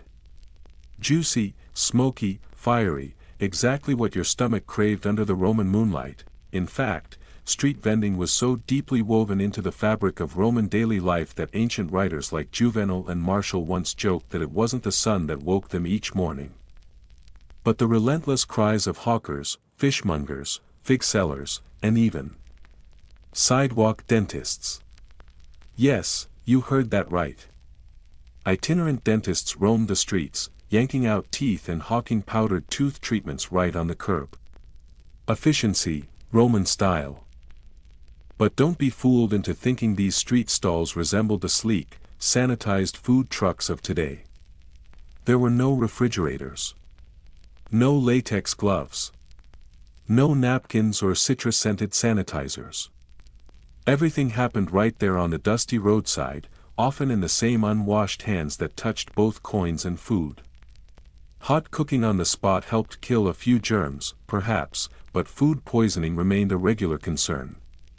Modern historians still debate whether this style of street food improved or worsened public health, but one thing's for sure: many a bellyache began on nights just like this. Still, there was something oddly enchanting about this nocturnal foodscape. These vendors squeezed into every crack of the city, winding their way not only through streets, but into the hearts of the poor. While the elite dined with private chefs inside lavish villas, the laborers relied on these walking restaurants to carry hope on their shoulders. That man over there, frying honey cakes. He's no less than a small-time angel, rescuing empty stomachs after 12-hour shifts in public baths or marble quarries. You watch him for a moment, then give in and buy a small serving of globuli, tiny balls of dough, rolled and fried until golden and crisp, then dunked in thick amber honey and rolled in roasted sesame seeds. You take a bite. The shell cracks with a sharp, satisfying crunch. Inside, the center melts like a whisper of sweetness. Soft and sinful in a way that almost feels illegal. You find yourself wondering why no one's modernized this recipe for food trucks. Someone really ought to. There's a 21st century startup idea just waiting to happen. Near a trickling fountain, you spot a few children huddled around a shared libum, a small cheese bread made with curd, flour, and sometimes egg. This humble cake was often used as an offering to household gods, but it was also a comfort food in everyday life. Their mother sips slowly from a rough clay cup. It might be pasca, a drink of watered-down vinegar once favored by soldiers and the working poor. It doesn't sound appealing, and truthfully, it isn't. But it has a strange refreshment to it. The sharp acidity scours your tongue clean, mingling with the cool night air until your mouth feels almost reborn. Then comes another man, appearing from the shadows with a clay jar brimming with plump olives. Each one is wrinkled in just the right way, dressed in a delicate crust of salt crystals that shimmer faintly in the torchlight like buried treasure. He swears they came from his cousin's grove in the Sabine Hills. You buy a small handful. The salty tang floods your mouth, perfectly balancing the honey's lingering sweetness from earlier. And in that moment, you feel oddly satisfied, flavors ancient and humble, yet somehow still bold and alive, dancing across your modern palate. You keep walking, past walls scrawled with crude drawings and vulgar jokes, some of them cheeky enough to double as makeshift menus. On one corner, someone had scrawled in charcoal, "Don't trust Apicius, he'll charge for the air you breathe and serve you spoiled beans." For the record, Apicius was the name attached to one of the oldest surviving Roman cookbooks. Think of him as an ancient Gordon Ramsay, if Ramsay swore less and had more recipes for stuffing flamingos. Now pause a moment. Let your senses merge, smell, taste, hearing, all at once. Rome is alive. Loud. Ripe with the scent of bodies and boiling pots. But Rome is also a feast. Here, food isn't just fuel. It's survival. It's tradition passed hand to mouth. It's what makes a long day seem worth something. The street vendors are performers in their own right. Some sing rhymes to draw a crowd. Some dye chickpeas yellow with turmeric to make them pop. Some bribe guards for prime real estate.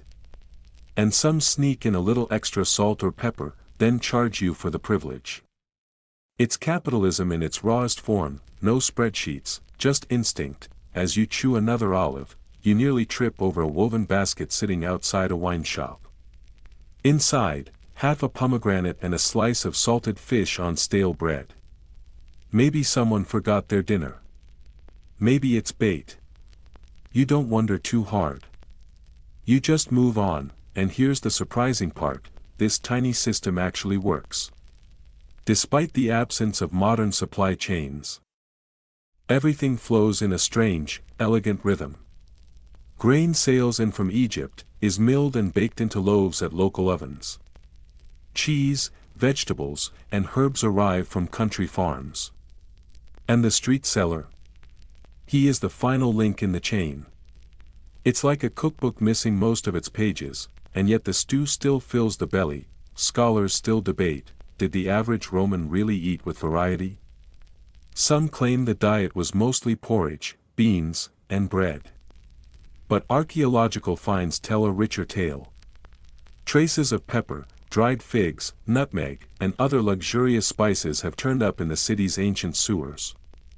Maybe the working-class Roman palate wasn't as dull as we once believed. Night inches toward its end.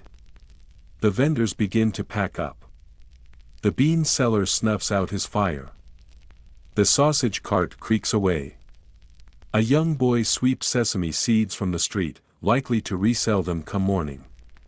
Here, nothing goes to waste, and you're full. Full of flavor, of scent, of emotion. A little greasy, a little reckless, but utterly worth it.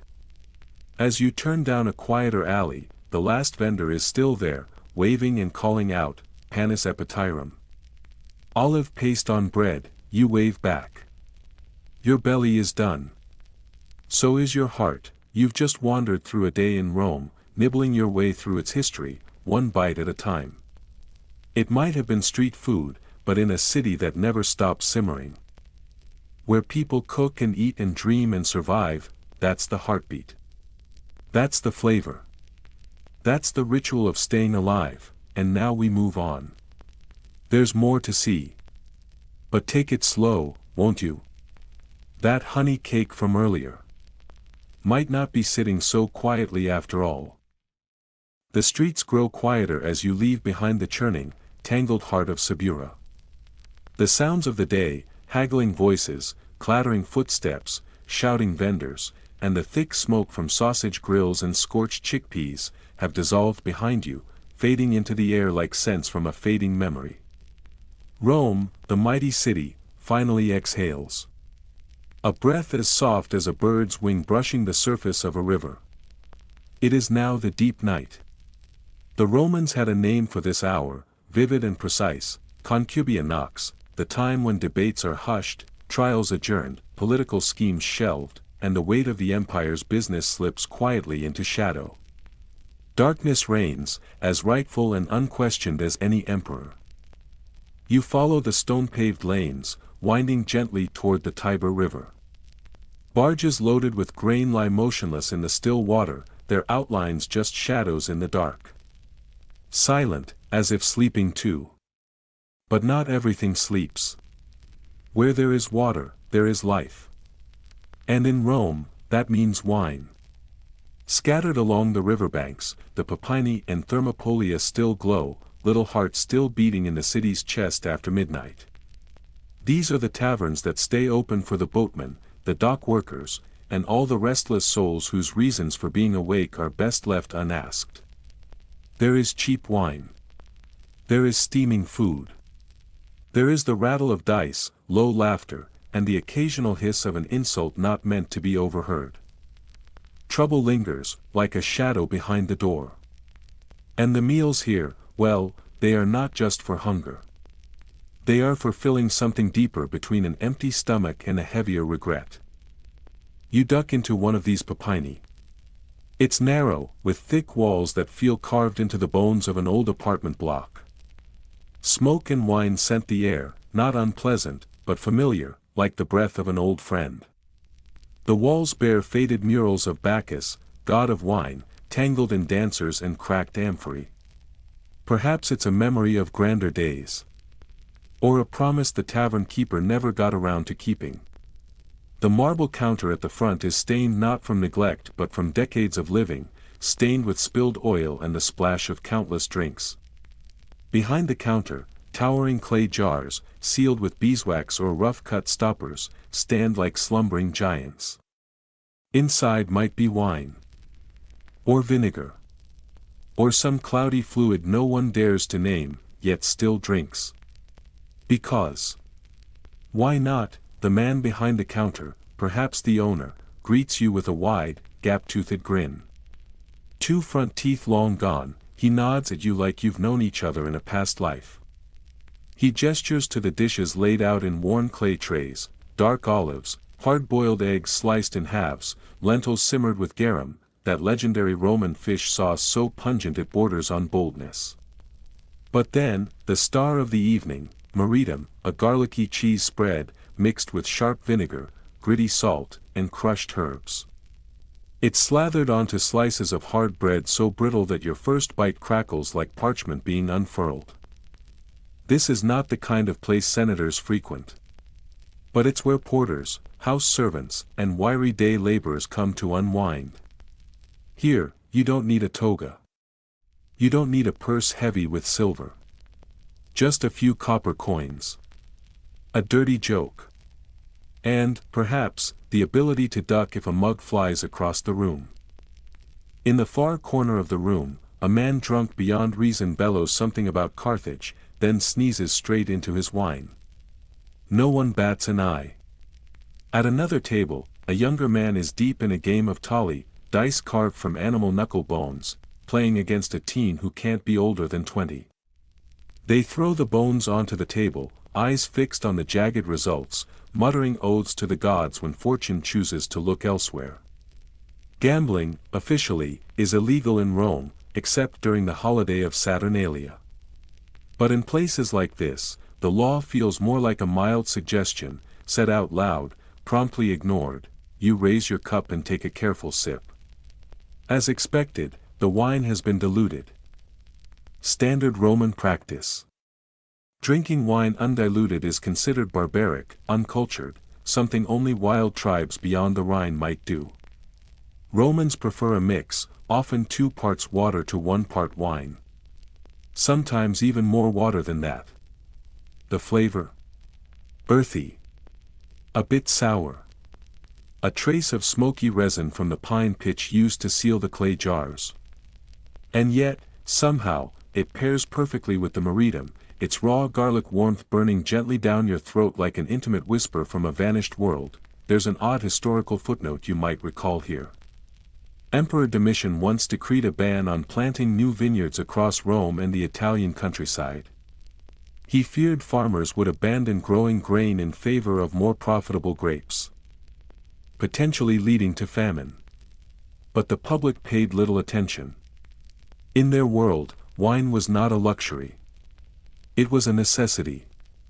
Remove it, and society might unravel faster than you can say senatorial decree. Wine, for a Roman, was like Wi-Fi for modern humans: cut the signal, and expect chaos. Here's another strange thing: some Romans didn't just consume food, they wore it. Perfumed oils made from figs, fermented barley, or crushed olives were common among those who could afford to bathe in luxury. Somewhere in this tavern, you wonder, is someone quietly radiating the scent of a summer salad? And if you're the type who appreciates history, you might recall the ongoing scholarly debate about just how common these thermopolia really were. Excavations at Pompeii have unearthed a dazzling array of street food counters, giving the impression of a vibrant fast food culture. But skeptics argue those examples might have been outliers, not everyday norms. Did every Roman street corner host a bubbling stew or sizzling grill? Or were these havens of flavor reserved for the poorer districts, where kitchenless tenants needed sustenance on the go? The jury is still out. You take another bite of your garlic-laced bread and leave the argument to those tucked away in candlelit libraries. The woman at the next table calls for smoked mackerel. The smell is sharp enough to pull your eyes sideways. There's salt, of course, and fish oil, a touch of fennel seed, and what looks like a glaze of reduced grape syrup, an ingredient that makes the dish look unexpectedly rich amidst the tavern's otherwise frayed surroundings.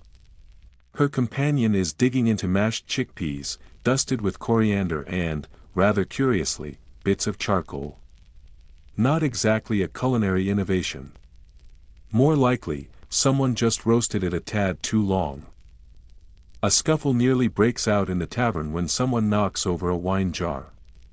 But before tempers can truly ignite, a hand hurls a piece of honey cake to the floor.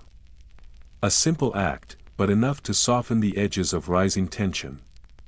Romans were utterly obsessed with honey. They drizzled it over desserts, stirred it into sauces, sweetened their drinks with it, even basted meat in its golden glaze. You once heard about pork seasoned with honey and dill, a sweet, sharp combination that feels oddly modern, yet it was first imagined by chefs 2,000 years ago. You stretch your arms. Your belly is full. Your head is swimming gently between the noise, the scent of wine, and the lingering punch of garlic. The tavern keeper presses a dried date into your palm, stuffed with a walnut. Sticky. Sweet. Surprisingly satisfying. As though someone, somewhere, had tried to invent the first ever energy bar for humankind, before stepping outside, your eyes catch a bit of graffiti near the door. One scrawled line reads, "Came for the wine, stayed for the gossip." Another says, "Lucia still owes me 2 loaves and a figure." These scribbles aren't just mindless doodles. They're the ancient Yelp reviews of Rome, offering praise, complaints, and the occasional drawing far too inappropriate to be examined before bedtime. You exit the Popina. The night air folds around you like a soft blanket. The wind drifting from the Tiber carries crushed mint, old fish, and the musty breath of river fog. Your footsteps slow. The weight of night presses gently against your shoulders. The world is not asleep yet, not fully.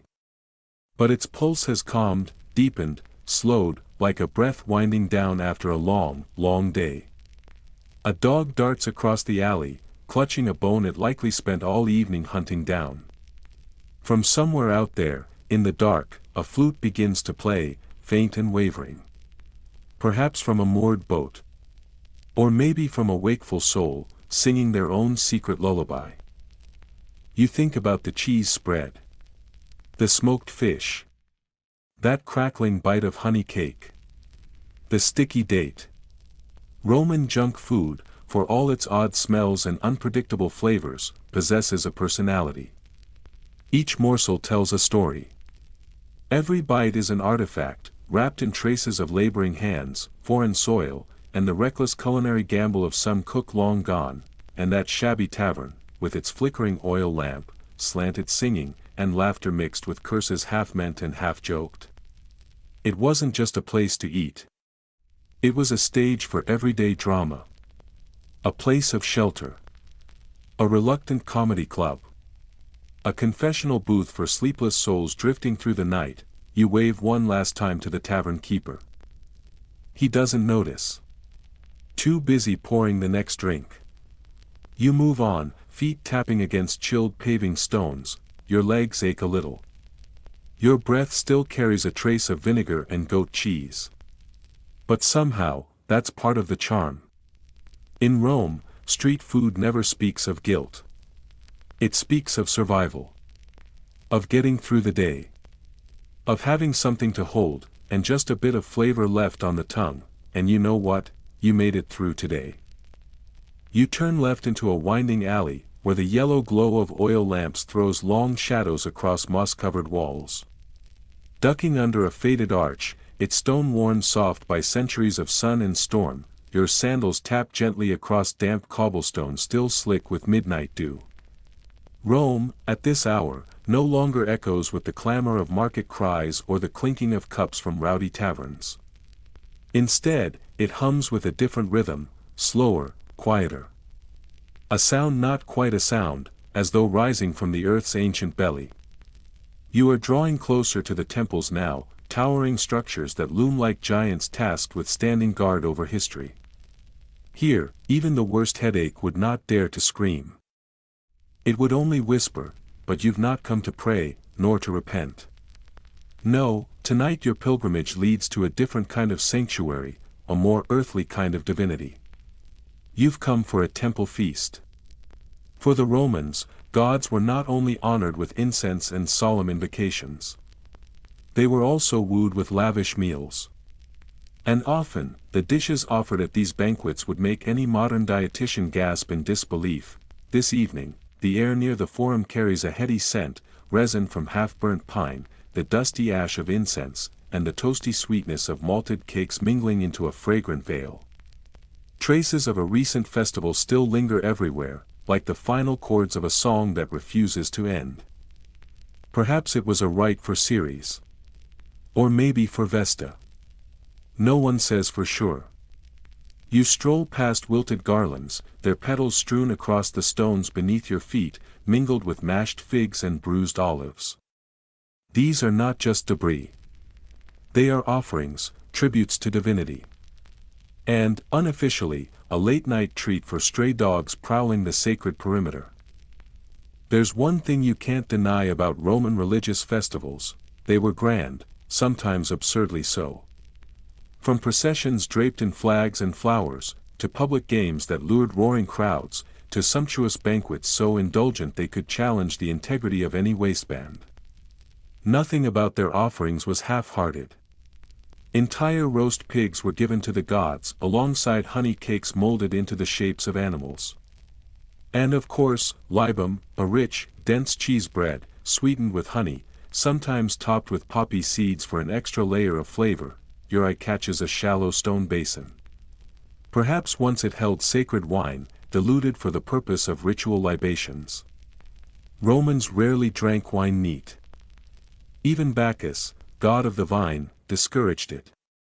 A clever boy might have snuck a ladleful or two under the guise of temple duty. And if asked, he'd shrug and murmur, "It's not stealing if it's for the gods." You'd have to admit, he'd have a point. Fair enough, kid. Speaking of oddities, Roman religious life wasn't without its curious restrictions. Some priests followed rules so strict, they bordered on the theatrical. Take the Flamen Gellius, high priest of Jupiter. His sacred role forbade him from touching certain foods. No beans. No raw meat. And certainly nothing uncooked. Picture this man at a summer grill, solemn in white robes, politely declining every dish with an apologetic smile. Because holy office won't let him touch the main course. From somewhere in the distance, you hear a delicate but resonant sound, the soft rattling of a metal instrument. It might be a sistrum, the Egyptian rattle with thin metal rods strung across its frame, jingling with each gentle shake. That sound reminds you, the Romans did not limit themselves to homegrown gods. No, they welcomed foreign deities with open arms and open mouths. From across the far reaches of the empire, rituals arrived in tow with their divinities. Isis from Egypt. Mithras from Persia.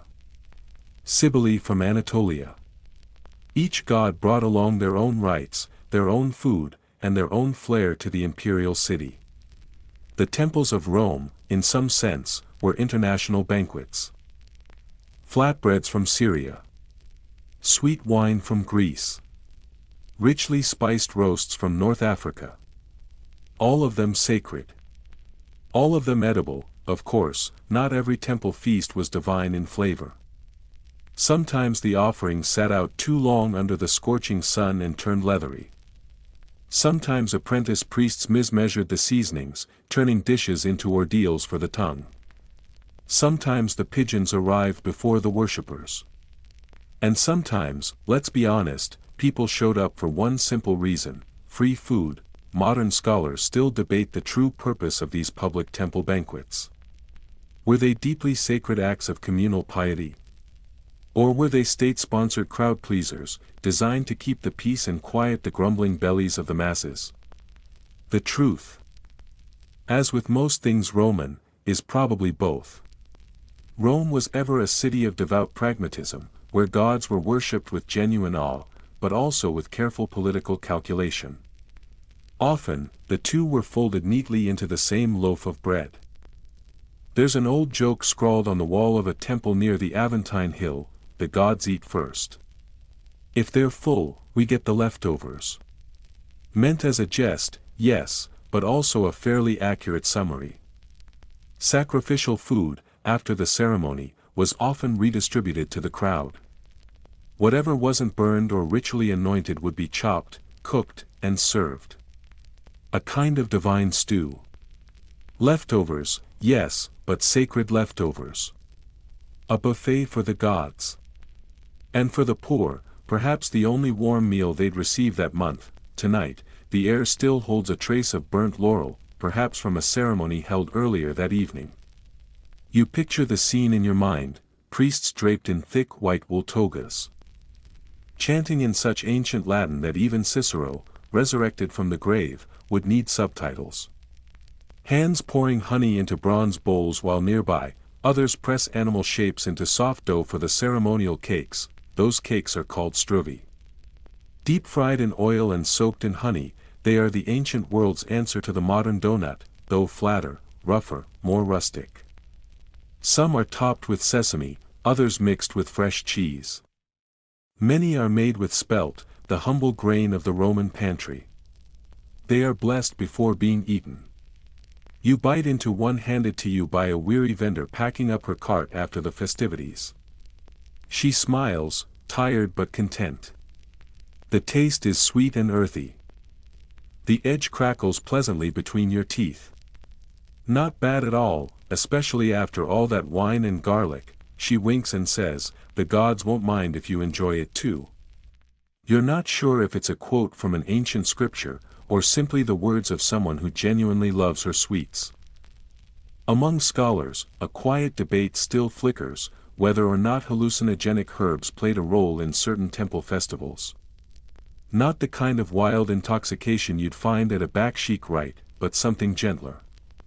Something meant to expand spiritual awareness. Poppy seeds, certain peculiar mushrooms, and a few fermented concoctions are mentioned in ancient writings, though the evidence is often vague, like the minds of those who once consumed them. It does make you wonder, perhaps some divine visions were nothing more than the side effect of a stew gone slightly wrong. Along the path, you spot a few leftover offerings. A small round loaf of bread. A terracotta figurine shaped like an ox. A wax sculpture of a human hand. Prayers for healing, maybe. Hopes for good health. Beside them, someone had placed a boiled egg in a shallow dish. It's unclear whether that was meant for a deity or simply forgotten by someone in passing. Either way, the sight feels oddly poetic. Ancient Rome's version of fast food for the gods. A breeze lifts the hem of your tunic, carrying with it the fragrance of rose petals and resin. Scents common in sacred incense, and always faintly calming. You close your eyes for a moment and listen to the wind whisper through the marble columns. In that instant, you imagine the generations of Romans who had done the same, walking, digesting, pondering, perhaps wondering what to eat next. Because if the temple festivals teach anything, it is this: food and faith are never truly separate. They spiral around one another like the honeyed bread twists offered to Juno, thankfulness in the form of taste. You honored the gods by savoring, by sharing, by remembering your place in the great celestial bakery where all life was once invited as a guest. You pass one final altar. Weathered. Cracked. Dusted with age. It was built for a household guardian, a deity whose name has long since faded from most memories. A few grains of barley still linger on its surface, a quiet sign that someone still remembers. Someone still leaves gifts. You leave it undisturbed, as your footsteps drift away from the temple square. The meal you had earlier begins to settle. A soft warmth curls in your belly like a lazy cat. Sesame and honey still linger faintly on your tongue. Somewhere behind you, a small fire has just gone out. Ahead, the winding streets begin to lead you toward the public baths. You inhale deeply and feel your chest expand. Your journey isn't over, not yet. But this much is true: you are full. Full in body, and perhaps, full in spirit. It's hard to tell the difference. That line, in ancient Rome, was always deliciously blurred. You blink slowly, letting the soft afternoon sun filter lazily through your eyelids, bathing the world in a haze of gold as you sit quietly on the rim of the ancient fountain. The cool stone beneath you holds the memory of centuries, and the faint gurgle of water trickling in its bowl creates a gentle rhythm that matches your heartbeat. The taste of rose syrup still lingers delicately on your tongue, sweet, floral, and haunting, like the memory of a song from a long-forgotten love affair. It's syrup made not just for refreshment, but for evoking something deep, something eternal. A flavor tinged with the romance and poetry of a bygone age. A gentle breeze brushes past, soft as a sigh, carrying with it the earthy scent of damp stone, old moss, and the ghostly trace of dried herbs scattered carelessly along the roadside by some merchant or priest. And yet, before your stomach can begin to voice its unrest, before it can gather its strength to mount a dramatic protest worthy of a Roman tragedy, arms flung and voices raised to the gods, you catch a scent. A fragrance that instantly overrides all thought. It's familiar, primal, hypnotic. Something salty. Something sizzling. Something undeniably, unmistakably fried, yes. Fried, an act so simple in execution, so elemental in appeal, and yet so universally seductive that it has danced across and nestled itself into the hearts of humankind from ancient hearths to modern fast food counters. And now, it has arrived here, this very moment, swirling through the air around you, vivid, arresting, and impossibly real. You rise from the cool stone fountain, compelled not by thought but by instinct, and begin making your way down a narrow cobbled lane that weaves through the city like a vein carrying lifeblood. On either side of the path, street vendors hover beside glowing coals, the orange light flickering in their eyes as they slowly rotate skewers with the patience and reverence of sages. Firelight dances across their faces, casting warm, hungry shadows and painting everything in hues of appetite and anticipation. On one weathered wooden cart, deep brown slices of meat hiss and sizzle in a blackened iron pan, dancing wildly in bubbling olive oil. It might be pork, or, as the vendor declares with wry pride, it might be urban hare, a name that feels both curious and suspicious. He sprinkles a mix of crushed dried herbs with a theatrical flourish, adds a few glistening drops of garum, the legendary fermented fish sauce of Rome, and with a satisfied nod, hands you a skewer fresh from the pan. You bite, the crust crackles satisfyingly between your teeth, shattering into flakes of golden crispness, while the inside remains chewy, flavorful, alive with umami and history, like a kebab that has traveled through time, absorbing stories from every culture it passed through, and now brings them to life in your mouth. Fried foods were not some novel invention in ancient Rome. They were a daily reality. A necessity, an indulgence, a cornerstone of city life, particularly for the majority of citizens who lived without kitchens of their own. The urban poor were crammed into the upper floors of insulae, small, often precarious apartment blocks where fire was a danger and cooking was a luxury few could afford. So, everything, meals large and small, elaborate or humble, was handed over to the skilled hands of street chefs who dropped it all into boiling oil with a confidence born of repetition and flair. At another cart nearby, you catch sight of a pan crowded with small, round golden orbs tumbling joyfully in hot oil. Fried cheese balls. Their modest appearance betrays nothing of their depth, made from fermented sheep's cheese, lovingly mixed with flour and egg, then deep fried until the outside reaches that sacred threshold between golden and amber. You pick one up. Its heat pulses in your fingers. You bite down. The crisp shell gives way with a snap, revealing a melting interior that's salty, tangy, and rich. It's a Roman ancestor of the mozzarella stick, proud, indulgent, and dignified in its simplicity. You nod in silent respect. Historians still argue over whether such delicacies were reserved for the masses or secretly beloved by the elite. Some point to lavish banquets where even the nobles nibbled on fried pastries between courses. Others claim that frying belonged to the streets, a symbol of the crude, the common. But let's be honest, this was a culture that stuffed dormice with minced meat, pine nuts, and honey. The idea that they would draw the line at fried cheese? Highly unlikely. If anyone dares suggest they've never enjoyed something deep-fried, let them cast the first stone, preferably not during dinner. Farther ahead, a teenage boy crouches beside a small brazier, carefully flipping miniature cakes on a griddle. At first glance, they resemble pancakes, but the aroma that rises from them is far bolder, sharp, pungent, tempting. You approach. He meets your gaze and beams, eyes bright with youth and the thrill of offering something delightful. With a quick motion, he hands you one. It's still warm, its edges just beginning to crisp. You bite into it and are immediately overwhelmed by meridum, a pungent mixture of cheese, garlic, herbs, and olive oil, all wrapped in a paper-thin shell of dough, then pan-fried to shimmering gold.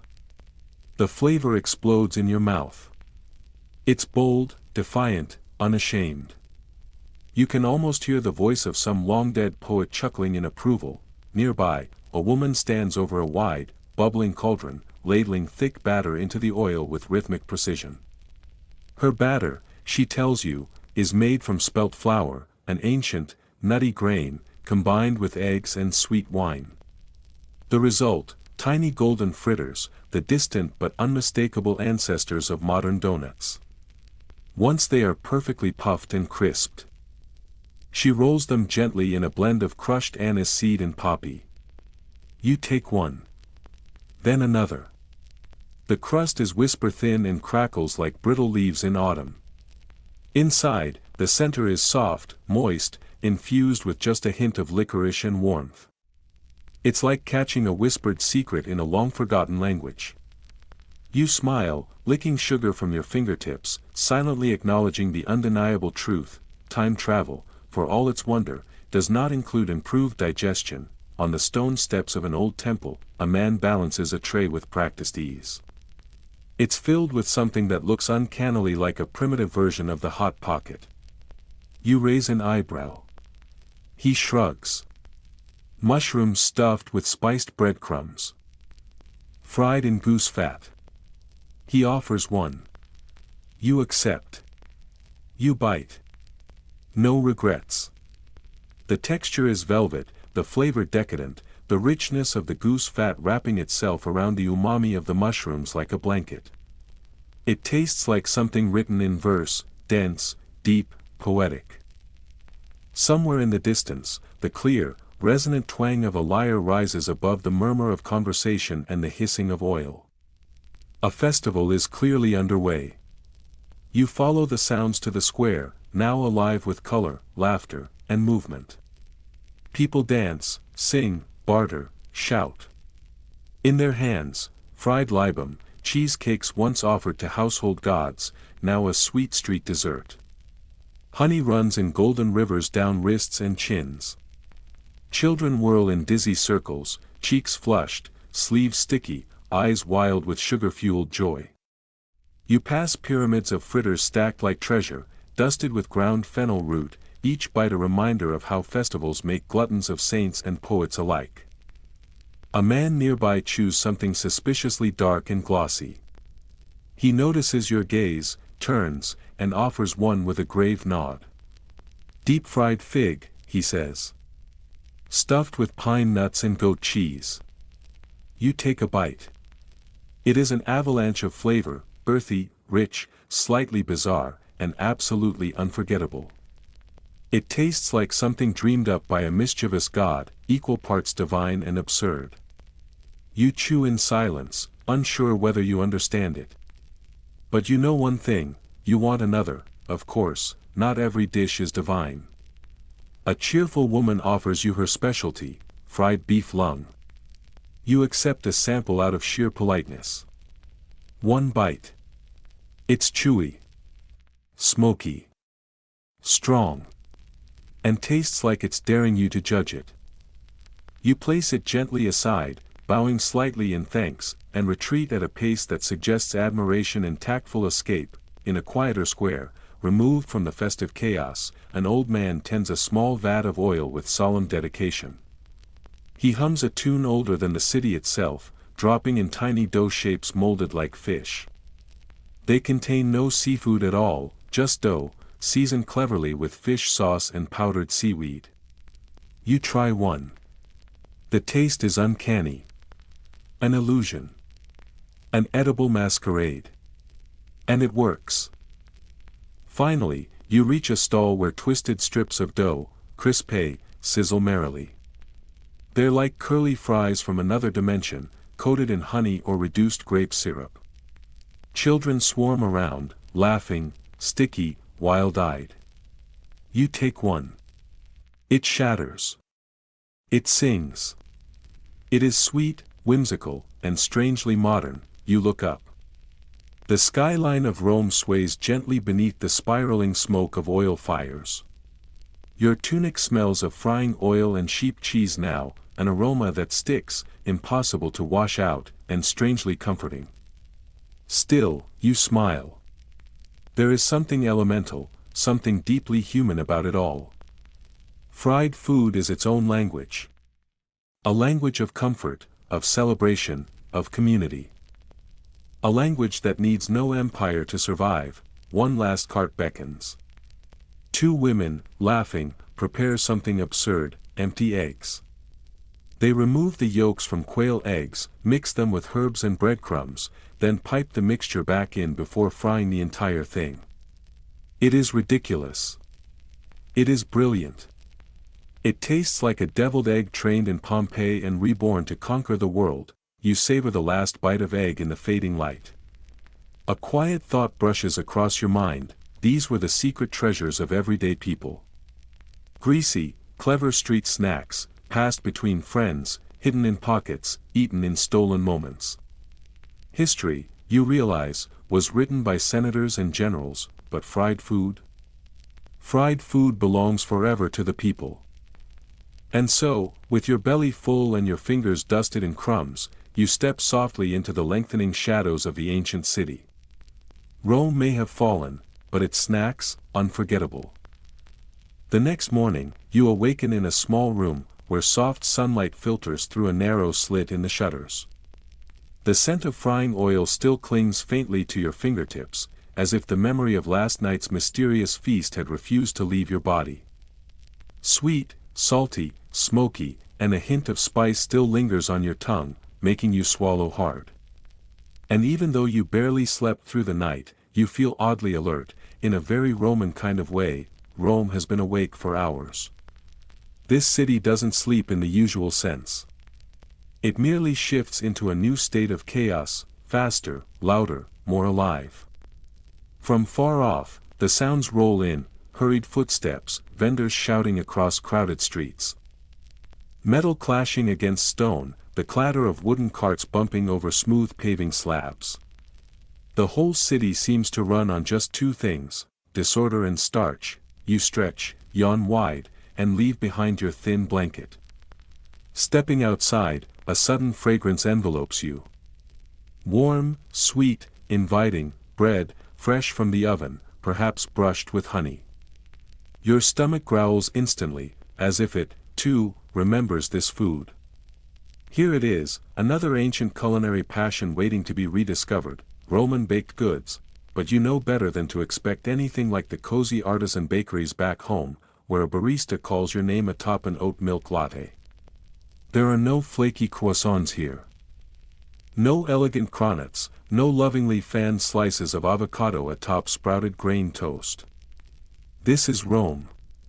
And here, the bakeries possess a different kind of magic, rougher, earthier, and profoundly honest, designed for those who cherish the primal flavors of flour, fire, and life itself. You make your way toward a pastrina, a public bakery, one of hundreds that fed the collective belly of the city. This isn't the charming, family-run kind of place with embroidered tablecloths and wobbly wooden chairs. These pastrina run loud and smoky, often managed by former slaves who were once forced to master the craft of survival through food. They function half as factories, half as tea-house gossip hubs, where people wait for their bread, chat, argue, live, and yes, there is a donkey. More on that shortly. Outside, the bakery walls are darkened with smoke and time. Layers of ash and soot cling like a coat of history that no one bothers to clean. When you step inside, you are swallowed by a warm brown haze and the heady scent of yeast. It's dim, but not in a frightening way. In fact, it's oddly comforting, like stepping backward in time thousands of years without needing a time machine. In one corner, a massive stone mill rotates slowly, grinding tough grains into fine flour. That flour floats in the air, drifting gently into your hair and across your sleeves, like a powdery greeting from an ancient civilization. A donkey walks in circles, blindfolded, its pace steady, mindlessly tracing the same eternal path. Around and around. As if the creature had either accepted its fate, or simply ceased to care about anything but the next step forward. This was how Romans boosted productivity. Genius? Cruelty? That depends entirely on your sense of justice. And how much you care about the rights of donkeys. Historians still debate whether these bakeries relied on slave labor because it was efficient, or simply because Roman society never truly accounted for free labor. Either way, as you watch, you realize something: even the modern muffin you grab on a random morning echoes a long, invisible chain of ancient compromises. Toward the back, near the blazing dome ovens, a few broad-shouldered men are pulling out trays of bread, panis quadratus. You squint at the details, each round loaf bears 8 deep grooves, sliced into perfect wedges, like an ancient Roman pizza. But this isn't decoration. It's functional design, meant to make the bread easier to break apart without crumbling. The original tire-and-share, you buy one, still steaming hot, its crust charred in places and dusted with ash from the fire. When you split it open, the first sensation is the density, the chewiness. Clearly made with whole barley flour. No sifting, no softeners, nothing refined. There's a rugged texture that scrapes against the tip of your tongue. And then, crack. Your tooth meets something hard. A shard. Stone, most likely, that's right. Grit in the dough. The flour wasn't milled finely enough. Or maybe it was never meant to be. Archaeologists have confirmed it, many Roman loaves contain tiny stones or even ceramic fragments. If you had dental insurance, now would be a good time to check the policy. Still, there's one truth you can't deny, Romans were deadly serious about their bread. In Pompeii alone, over 300 bakeries have been identified. In Rome? Possibly thousands. Bread was one of the few foods that crossed all class boundaries. The rich ate it. The poor ate it. Senators ate it. Slaves ate it. Some people even received it for free. As part of the state-sponsored food distribution system, you remember Annona, Rome's grain dole, a program that distributed grain or subsidized food to the public. Citizens could bring their allotted grain to a bakery like this one and trade it in for loaves. The state didn't do it out of kindness. They simply understood a fundamental truth: a hungry mob is never a quiet mob. As you continue chewing your crumbly loaf, a baker walks past with a tray of golden pastries, still glistening with honey. These are globuli, crispy little fried balls soaked in honey and sprinkled with poppy seeds. Like a donut hole crossed with a dried figure. You can't help yourself. You sneak one, take a bite. A wave of sweetness explodes on your tongue, crisp, sticky, warm. Like someone just delivered a divine sucker punch to your taste memory. Dazzlingly sweet. And no regrets. Then, you spot another treat, libum, a soft cheese bread traditionally offered to the gods, but secretly one of the most stolen breakfast bites in the city. It's made of flour, fresh cheese, and eggs, baked atop fragrant bay leaves. The aroma of herbs rises in gentle waves, as if to say, even the gods might forgive you for sneaking a bite before the ritual begins. You continue wandering through the bustling market, weaving between stalls that offer flatbread sprinkled with dates and fennel seeds, or small honeyed cakes sweetened with grape must, because, after all, real sugar is still a luxury. And then, to your surprise, something catches your eye. It looks suspiciously like an ancient croissant. Thin sheets of dough rolled and baked to a golden crisp. You blink, maybe it's a trick of the light. Or maybe, just maybe, the French owe more to Rome than they'd ever dare admit. But bread wasn't always a symbol of plenty. When famine struck, when grain ships were delayed by storms, by pirates, by the flooding of the Nile, chaos could descend on the whole of Rome. People would hurl rock-hard loaves at statues of the emperor, crying out in fury, "Panem meum est saxum." My bread is a rock. And you remember, bread was once a tool of propaganda. Emperors won hearts by increasing grain rations, throwing public feasts, tossing loaves into crowds from high chariots, or stamping their own likeness onto the crust of free bread. Yes, you heard that right, ancient edible souvenirs. Collectible. And technically consumable. On one cart, you spot such a loaf, branded with the imperial seal of Trajan. You wonder if anyone ever became obsessed with collecting ancient bread. Surely someone did. Romans were, if nothing else, exceptional at turning the eccentric into the everyday. Another vendor passes by, hawking stacks of placenta cakes. The name may be off-putting, but rest assured, it's a delicious multi-layer dessert made of thin pastry sheets, fresh cheese, and honey. Originally Greek, but adored by Roman palates. Think of it as a cheesecake lasagna from another world. You consider buying one, but memories of last night's oily stew surface, and you decide your stomach deserves a break. At least until the afternoon. You've also heard tales of Roman superstition, that if a loaf failed to rise properly, it might be an omen. A sign of divine anger. Or worse, displeased spirits lurking nearby. Baking was a serious, sometimes nerve-wracking affair. Ask any Roman housewife who ever had to explain to the household gods why her bread came out flat.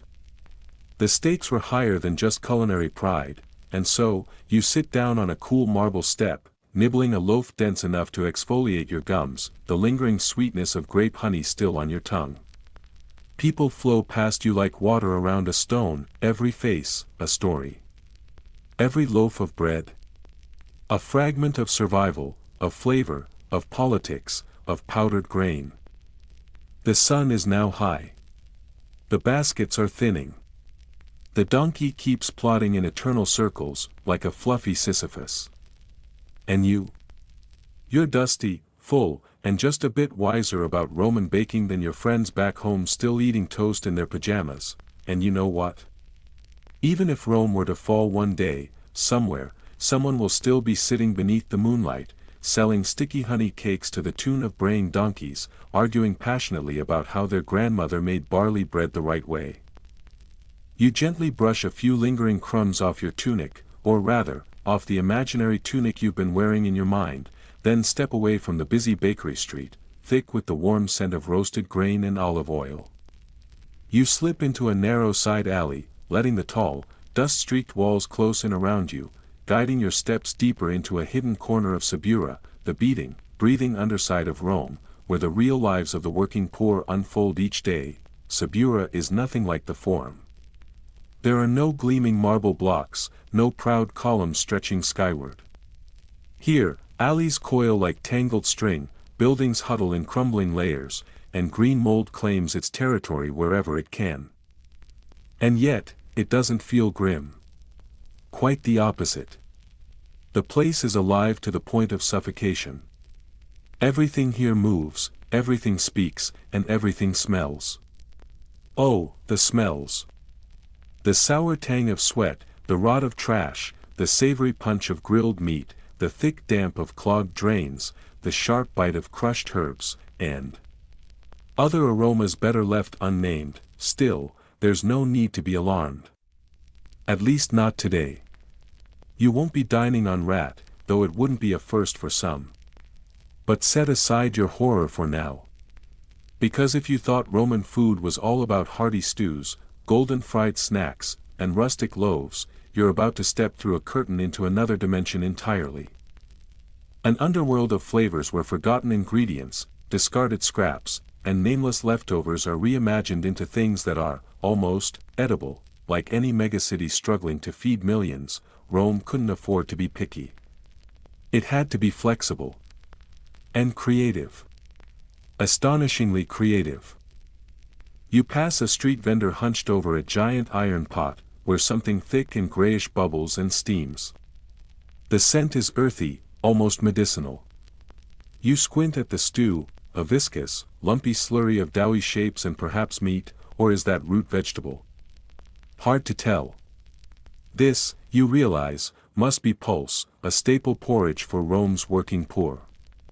Picture oatmeal, but with less flavor and even less nutrition, made from ground spelt grain boiled in water until it becomes a dense, gluey mush. Pulse was cheap, filling, and painfully humble. Sometimes, if the vendor was feeling generous, or had a cousin in the butchery trade, you might get lucky. A stray sliver of onion, a pinch of herb. Maybe even a small flap of boiled pig's ear would find its way into your bowl. Historians still debate whether pulse was nourishing or just a warm way of disguising edible cardboard. But it was affordable. It was dependable. And oddly enough, it offered a strange kind of comfort. Like a salty, soupy hug whispering, "Slow down. You'll be all right." You accept a wooden spoon from the vendor, lift a cautious scoop to your lips, and taste. It isn't awful. There's a peculiar serenity to its blandness. As if the starch itself is trying to lull you into peace, softly murmuring from within your mouth that life, in all its uncertainty, at least still offers a warm bowl of something, right beside you. A butcher tends to skewers sizzling over a bed of glowing coals. The rich aroma of roasted meat weaves through the air, thick and tempting. A wooden sign stands proudly in front of the stall, etched with bold letters, "Testiculi Torini." You frown. Yes, it is exactly what you're thinking, bull testicles. This is not a joke. It is, in fact, considered a delicacy. Believed to enhance virility, courage, and masculine vitality, it holds a respected place in the Roman street food canon. The vendor offers you a small, well-cooked piece, lightly salted and dusted with dry herbs. You bite in. It is chewy. Rubbery, even. But mercifully, it's not raw, not bleeding, and most importantly, not moving. Compared to slurping raw oysters or biting into maggot-infested cheese from Sardinia, this is downright polite. A woman approaches. Her dress is simple but clean, and in her hand she holds a small clay cup filled with a dark purple liquid, thick as ink stirred with mud. You hesitate. She smiles and tells you it's defrutum, a syrup made from long-simmered grapes. The Romans used it to sweeten almost everything, food, drink, even cosmetics. Made by boiling grape juice for what feels like an eternity. Defrutum was the standard sweet seasoning in a world without easy access to sugar. Legend says one Roman emperor met his end by consuming far too much defrutum cooked in lead pots, unknowingly poisoning himself with every decadent spoonful. You take a tentative sip. It is tart, syrupy, and so densely purple it borders on the surreal. Like drinking the liquefied soul of a raisin that's been fermented through 7 lifetimes. But if there is one smell that could be said to define ancient Rome, it is undoubtedly the smell of garum. Ah yes, garum, the most beloved Roman condiment. It was made by fermenting fish guts with salt under the punishing sun for weeks, sometimes months. The resulting golden brown liquid reeked of rotting sea life. And yet, the Romans adored it. They doused everything in garum, fish, meat, vegetables, even boiled eggs, and it wasn't cheap. The finest garum came from Hispania, carefully jarred in ceramic amphorae and shipped across the empire. It came with labels, rankings, even celebrity endorsements. Imagine bragging at dinner, "This fish is dressed in garum, Apicius Reserve, 57 BC vintage. A fish sauce that could elevate your social standing." You pinch your nose and sample a drop. It is salty. Pungent. Overwhelmingly fishy. And yet, somehow, intriguing. As though the ghost of an anchovy is whispering to your taste buds in the ancient dialect of brine and fermentation, but garum wasn't just seasoning. It was a status symbol. Some scholars believe the garum trade propelled entire families from obscurity to wealth, transforming fermented slime into something as valuable as gold. Taste, it turns out, can reshape economies. And in this case, it reshaped an empire. You continue wandering down another alley, where the smell of roasting meat drifts in heavy ribbons through the air. A street vendor is carving slices off a massive spit. The meat glistens golden brown, its fat crackling as it drips into the coals below. It isn't easy to identify exactly what kind of meat it is. It might be goat, wild boar, or flamingo. Yes, really. Romans once ate flamingos, especially their tongues. That tiny, delicate part of the magnificent pink bird was considered the height of luxury. They hunted these blushing creatures across the empire, all for that tiny bit of muscle to be glazed with honey and roasted for elite feasts. The extravagance of the Roman upper class never fails to amaze. You ask the vendor what's on offer today. He eyes you, grins, and replies, hedgehog. You blink. He's not joking. Real hedgehog. The Romans would encase it in clay, roast it whole, then crack open the hardened shell, spines and all, to extract the tender meat inside. You politely decline. Your current dental plan, imaginary or not, does not cover injuries caused by hedgehog quills. Back on the main street, a breeze catches a sugary aroma that stops you in your tracks. Caramelized sweetness rides the wind. You follow it to a small stall selling dulcia domestica, stuffed dates, sometimes dipped in honey and baked until the edge is crisp. A simple dessert, yet adored by rich and poor alike. You take a bite. Sweet. Soft. With a slight crunch from the charred edge. A comforting wave flows over you. If the ancient Romans had invented their own version of a Snickers bar, this would be it. Not far off, another stall displays a mosaic of pickled goods, onions, mushrooms, even oysters. The Romans took food preservation very seriously. With no refrigerators, no freezers, just salt, vinegar, smoke, and an almost superstitious belief in resilience, they preserved what they could. The vendor hands you a pickled figure. You bite into it. A burst of briny sourness hits your tongue, followed by a meaty, unplaceable finish. He explains they sometimes added saffron for color, or myrrh for fragrance. What you're tasting is not just a fruit. It's a bite of history, seasoned with time. And there's one last curiosity before you leave, still trying to clear the lingering tang of fermentation from your palate. Romans ate dormice. They roasted them, stuffed them with nuts and herbs, and served them as hors d'oeuvres at banquets. Picture a tiny squirrel, reinvented as a gourmet appetizer. Some modern diners would be horrified. In fact, even some Romans found it a bit much, but the point was never just about eating. Every dish, whether it was flamingo tongue, fermented fish guts, or bland grain mush, made a statement. Eating flamingo said you were rich. Living off pulse meant you were surviving, barely. Pouring top-tier garum on your food declared your social standing. Food in Rome was never just about nourishment. It was about identity. About class. About power. Sometimes comfort. Sometimes cruelty. You find a quiet marble step, sit down, your fingers still sticky with grape syrup and date honey, your breath tinted with fermented fish and oniony porridge. You glance at a crack in the stone wall beside you, where a trail of tiny ants scurry upward, carrying crumbs back to their hidden nest. You smile. Because, if you really think about it, they're not so different from you. They're just trying to survive.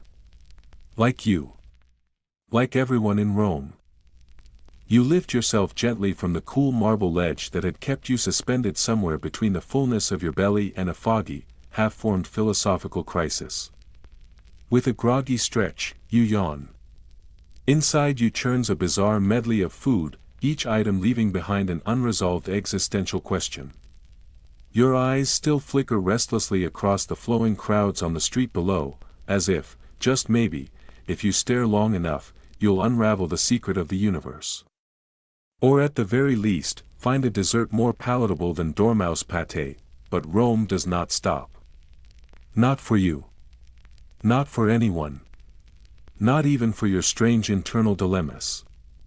The city keeps spinning, pulsing, roaring. Vibrating with life. Even as you sit there, trapped in a moment of existential reckoning, Rome thrums on, blissfully unaware, or perfectly indifferent, to your inner storm. The sunlight begins to shift now. No longer harsh, it melts into a gentle, golden wash that spills across the street with that unmistakable warmth of late afternoon. In that moment, the light feels like an invitation, drawing you away from the chaos, towards something quieter, gentler. Technically, you're still in Rome, but it doesn't feel quite the same. You've wandered into a very different part of the city now. Here rise the insulae, stacked apartment blocks so tightly packed that they seem to scrape the sky. forming crowded towers where the working classes live, shoulder to shoulder. Let's be honest, the concept of fire codes does not exist here. You start to climb a rickety wooden staircase, its steps worn and creaking underfoot. You dodge swaying laundry lines overhead, where damp tunics flap lazily in the breeze. The smell of sun-dried clothes mingles with the sense of cooking food, drifting from a dozen cramped households. Children screech and play in Latin, one shouting nonsense, another chasing a loose chicken through the corridor. Yes. There are chickens indoors. Cooking inside these tiny units is considered a luxury, and a dangerous one at that. The kitchens are tiny, firewood is scarce, and a single stray ember could turn the whole building into a pile of smoking rubble. So, if you lived here, you probably wouldn't cook at home very often. Instead, you'd head to a thermopolium, imagine an ancient Roman fusion of diner, deli, and takeout counter, all rolled into one and built right into the street-side wall. Each one features a stone counter embedded with deep, round terracotta jars called dolia. These jars are partially sunken into the countertop and always filled with steaming stews and warm dishes, kept hot by the gentle glow of coals hidden underneath. The walls of the thermopolium are often painted with pictures of the food they offer, an ancient version of a picture menu, perfect even for the illiterate. You lean down now, breathing deeply over one of the steaming jars. The sharp tang of garlic hits you first, followed by a vinegar sourness, chased by a faint, teasing trace of dill. You scoop a small portion, blow gently, and take a cautious bite. The sourness of the vinegar melts into the soft richness of lentils, earthy, warm, faintly spicy. And, is that cilantro? The flavors are humble, but full. Familiar, yet oddly exotic. Nourishing. Satisfying. Historians mostly agree, thermopolia were everywhere in ancient Rome. Some records say there were over 150 of them across the city, probably more. Many of these places weren't just eateries.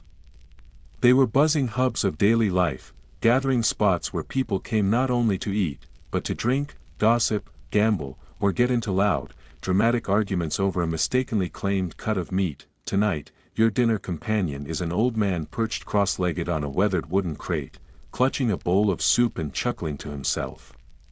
Between slurps, he mutters in a dry, gravelly voice about the days when a bowl of stew cost just one as, and didn't come with complimentary flies. You nod slowly, as if in complete agreement, and realize this is exactly the kind of banter Romans excelled at, biting, ironic, maybe a touch exaggerated, but deeply rooted in truth. There's an odd little historical footnote you may not have heard. Some scholars believe that certain thermopolia offered dishes personalized to your zodiac sign, or tailored to rebalance the humors in your body. For instance, if you were prone to phlegm, a sign of a colder, slower constitution, you'd be advised to order the fish head stew with dill, believed to aid digestion. A little voice in your head whispers like an ancient herbal commercial. Whether or not this culinary horoscope was real is hotly debated among historians. But what they do agree on is that the thermopolium might not have been the go-to for the desperately poor, but rather a place to shake things up when one more bowl of bland wheat porridge at home might break your spirit. Still, even a modest bowl of soup isn't free. Nothing in Rome is simple, especially not the price of food. For the poor or enslaved, the day's menu depends almost entirely on leftovers. Bakeries might sell off burnt crusts, butchers might discard bones with bits of meat still clinging to them, and from these scraps, a special kind of marketplace emerged, a marketplace of remnants. You turn down a narrow alley and stroll slowly between makeshift stalls in what locals call the Forum Cuptinus, the market of odds and ends. It doesn't appear on official maps, but everyone knows about it. Here gather the bruised vegetables, the nearly rotten fish, the limp greens, and the cheap cuts of meat with too much gristle and not enough promise. The smell is unforgettable. A pungent blend of wilting cabbage, fermenting fruit, and somewhere, swinging in the air, a string of donkey hooves. You pause, watching a woman haggling fiercely with a vendor over half a sheep's head. After some spirited bargaining, she wraps her prize carefully in cloth, cradling it like treasure. And you can't help but admire her. In those weathered hands, that sheep's head will almost certainly become a rich, hearty stew, with nothing more than a few lentils and a little kitchen alchemy.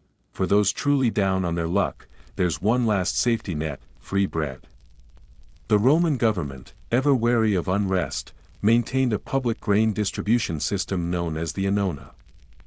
Eligible citizens, not slaves, of course, received regular wheat rations. The goal was clear: keep the people fed, keep the peace. You find yourself in line with a small crowd at one such distribution point. Ahead, sacks of wheat are weighed and handed out in equal shares. But this isn't a casual process. It requires paperwork, registration, tokens, and occasionally, saintly patience. Still, for many Romans, that wheat ration is survival itself. But wheat does not become food on its own. You still have to grind it, mix it, knead it, and bake it, or pay someone else to do so. Many chose to sell part of their ration and eat in the streets instead. For the stubborn or ambitious, homemade bread was always an option, but a risky one. The result was often a rock-hard loaf, charred with ash, sometimes sprinkled with pebbles for that added crunch. One bite, and your jaw aches in protest. Suddenly, gas station sandwiches from the future feel like a luxury fit for Caesar, but Rome wasn't all about stale bread. One invention every resident of the insulae was quietly grateful for: the communal oven.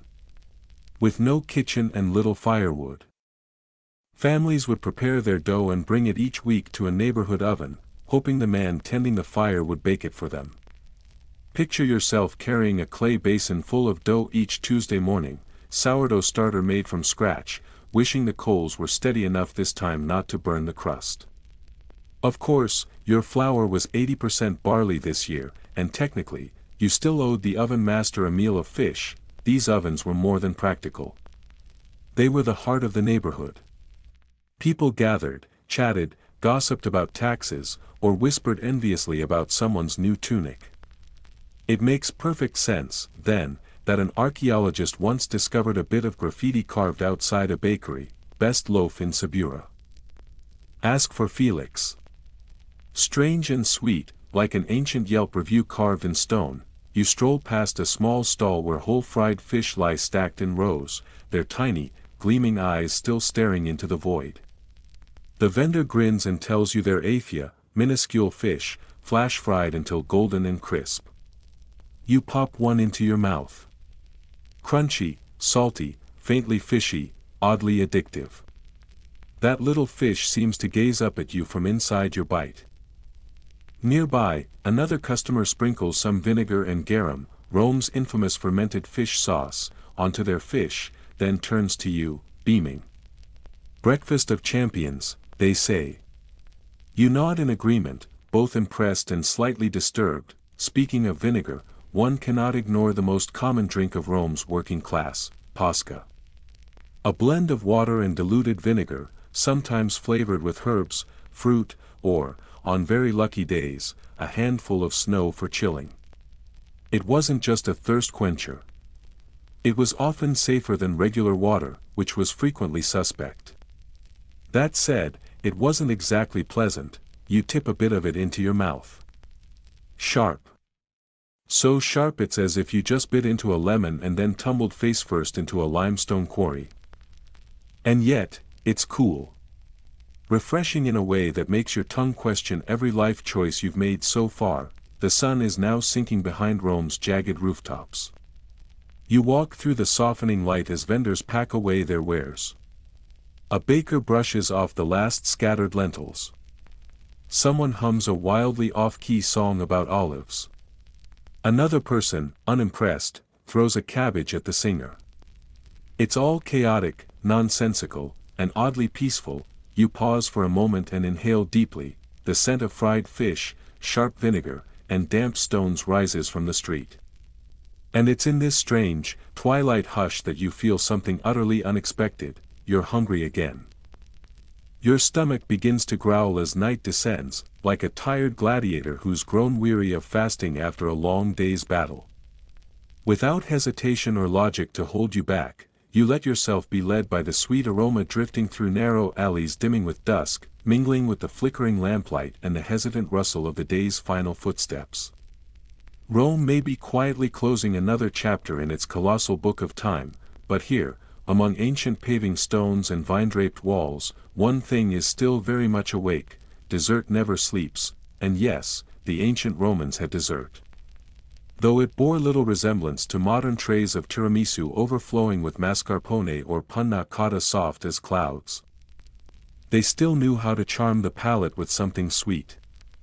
At least, in their own way. You stop in front of a humble pushcart tucked beneath a terracotta-tiled awning. A copper pan bubbles over glowing coals, releasing the smell of scorched honey and warm flour. The vendor is a stout woman with sun-bronzed skin and soot-streaked cheeks. She wears large, round gold earrings that swing as she moves. Catching your curious gaze, she smiles, then scoops several golden orbs from the oil with a broad wooden ladle and drops them into a clay bowl. These fried morsels are called globuli, little treats made of flour mixed with cheese, sometimes with honey folded right into the dough, then deep fried until golden and crisp. Glowing like gossip on a market day, you take a cautious bite. The crust shatters with a crackling crunch, but the inside stays chewy and soft, still warm from the pan. The faint saltiness of cheese blends surprisingly well with the rich sweetness of honey. The flavor reminds you of a mozzarella stick that somehow wandered into the world of candy. It's bizarre. It's addictive. Your fingers are sticky. Your heart is soft. Though they didn't have refined sugar as we do now, the Romans had an astonishing sweet tooth. Honey was used for nearly everything in their culinary lives, drizzled over roasted meats, preserved with fruit, mixed into wine, and, of course, lavishly poured onto fried sweets like globuli. Dried fruit was also beloved as nature's own candy, especially dates and figs. Figs were so cherished that, in a cheeky legend, Emperor Augustus supposedly declared he found Rome a city of bricks and left it a city of figs. You know full well he didn't actually say that, but still, you chuckle. Honestly, it deserves to exist. Tonight's dessert quest takes you deeper into the domus of a wealthy Roman family. An inner courtyard glows with soft lamplight, where a few elite guests lounge comfortably at a private feast. A young slave circles with a silver tray bearing roasted nuts glazed with honey, perhaps almonds or pine nuts, rolled in fragrant toasted sesame seeds. The guests recline on cushions. One nibbles the sticky sweets.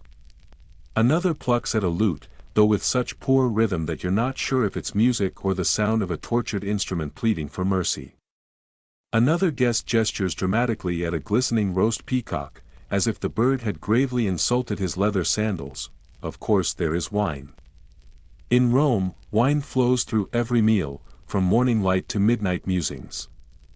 But when it came to dessert, the Romans preferred a touch of flair. They often simmered wine with herbs such as cinnamon or rosemary, reducing it into a thick, syrupy elixir called defrutum. You take a sip from a small earthenware jug set on a side table. The dark liquid clings to the cup, rich and sticky, with a sweetness that lingers long after it's gone, tinged with smokiness and the deep scent of steeped herbs. There's no gentle hint of cherry on the finish like modern wine. Just the punch of fermented fruit, bold, unapologetic, and brimming with personality. Another beloved sweet that often made appearances at banquets was dulcia domestica, dates stuffed with walnuts or almonds, rolled in salt or dipped in honey, then roasted until golden. One ancient cookbook even called it the perfect ending to an excellent meal.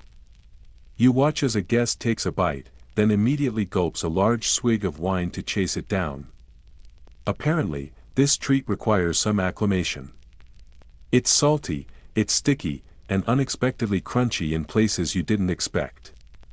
It's like biting into a granola bar crafted by an overly ambitious child who hadn't quite finished the recipe, ancient records suggest that Rome's upper class was sometimes unsatisfied with local confections and would import extravagant desserts from as far away as Egypt or the East.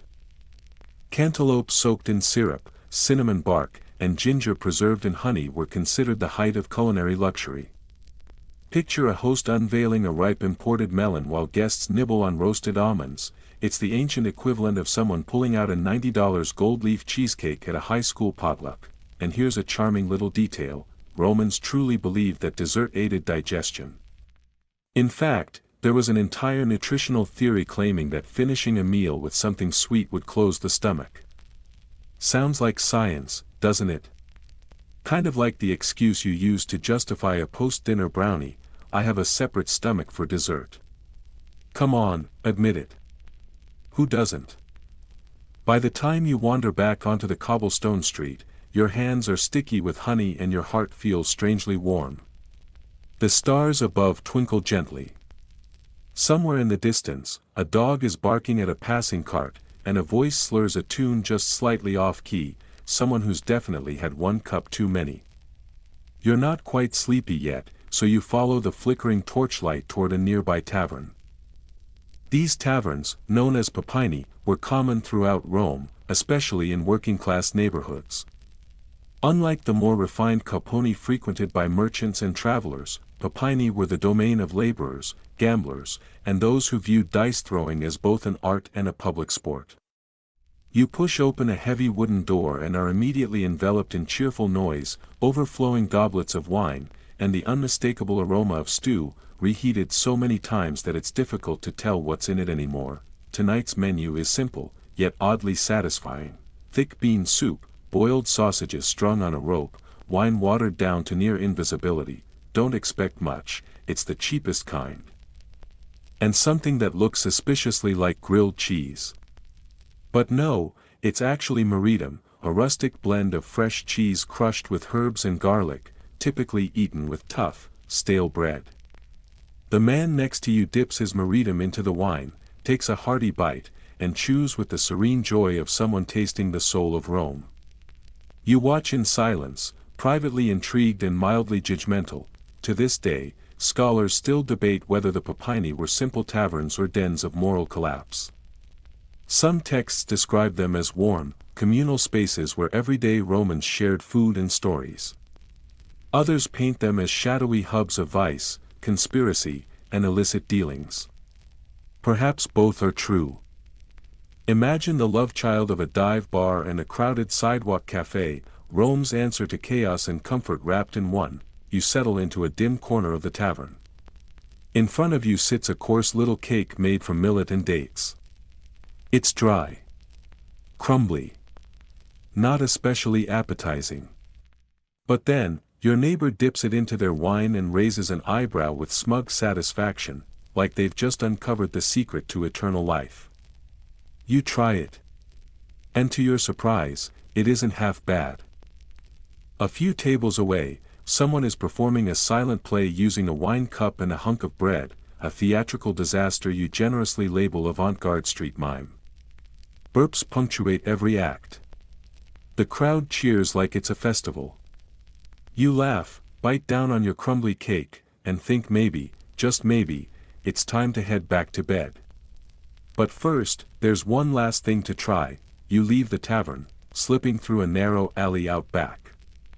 A vendor is packing up for the night. Still groggy-eyed, he quietly hands you a small spoonful of something chilled, drawn from a clay jar. Snow from the Apennines, he whispers. Mixed with fruit syrup. This is ancient sorbet. Yes, they had that. The Roman elite stored snow in deep pits called niveria, using it to chill wine or make desserts. What you're tasting is faintly sour, lightly gritty, but it melts quickly, leaving behind a whisper of coolness so pure it slices through the midnight air. Luxurious or not, it's wonderful. The city has finally sunk into darkness. Oil lamps flicker faintly. The sounds of life have melted into the quiet. Somewhere, the drunken singer is still off-key.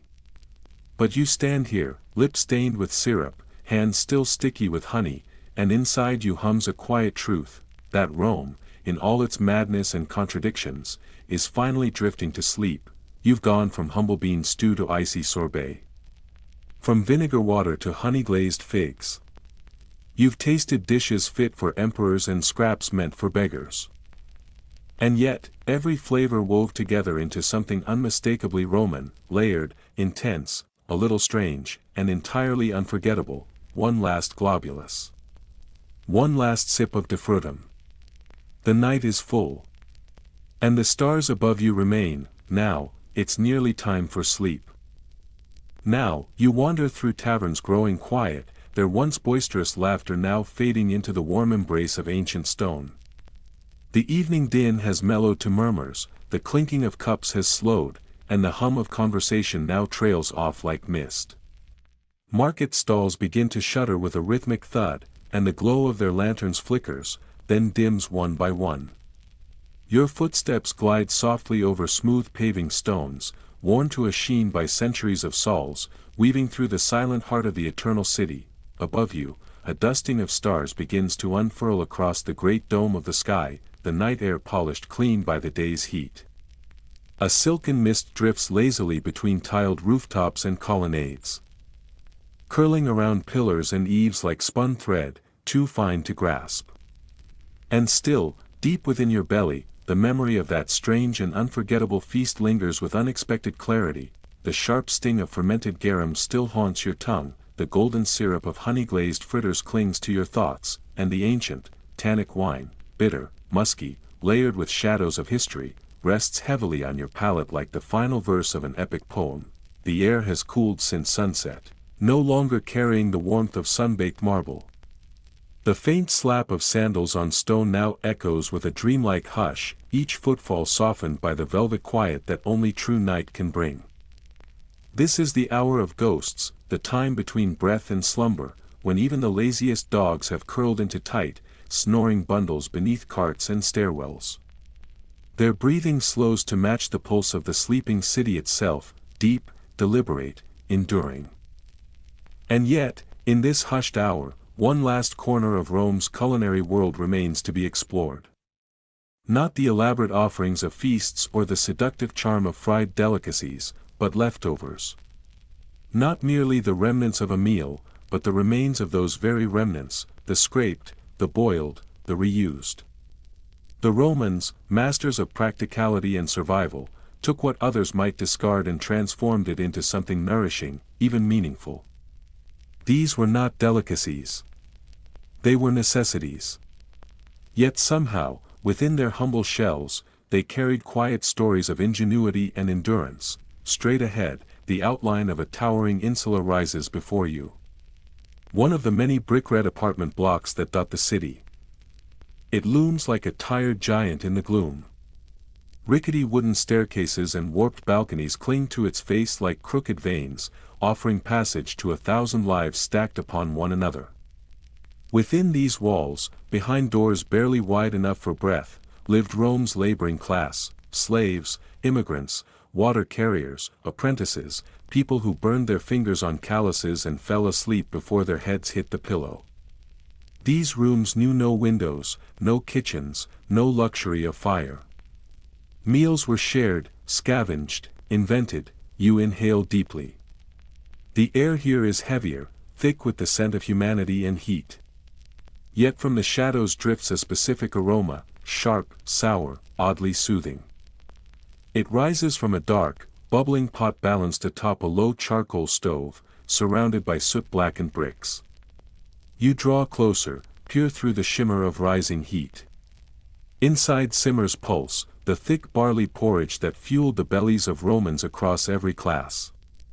But this version bears little resemblance to what senators or generals might have consumed. It is dense, textured with wilted greens saved from spoilage, scraps of old meat long past tenderness, and crushed cloves of garlic softened by time. Herbs, once vibrant, now whisper their scents like fading songs. It is a dish of pure survival. Humble. Improvised. Honest. And, against all odds, it smells good. Not mouth-watering, but strangely real, like something that wants to be eaten because it must. The Romans, you recall, were builders not just of roads and laws, but of thrift. Their ingenuity extended to the plate. A half-eaten roast chicken, never thrown away. It would be reborn in broth, reimagined as maridum, shredded with vinegar, herbs, and garlic to create a pungent paste. Bread gone hard as stone. Not waste. Soaked in wine, it became sweet and soft again, or toasted into rusks and spread with lard. Spoiled fish. They fermented it into garum, the cornerstone of Roman flavor. You begin to see that the line between inedible and delicacy was never fixed. It was a matter of willpower and imagination, a matter of survival dressed as cuisine. A curious detail you once read emerges from memory like a thread pulled from cloth. Roman street sweepers, those lowliest of laborers, were sometimes paid in food scraps. A cold bowl of lentils. The bruised half of a figure.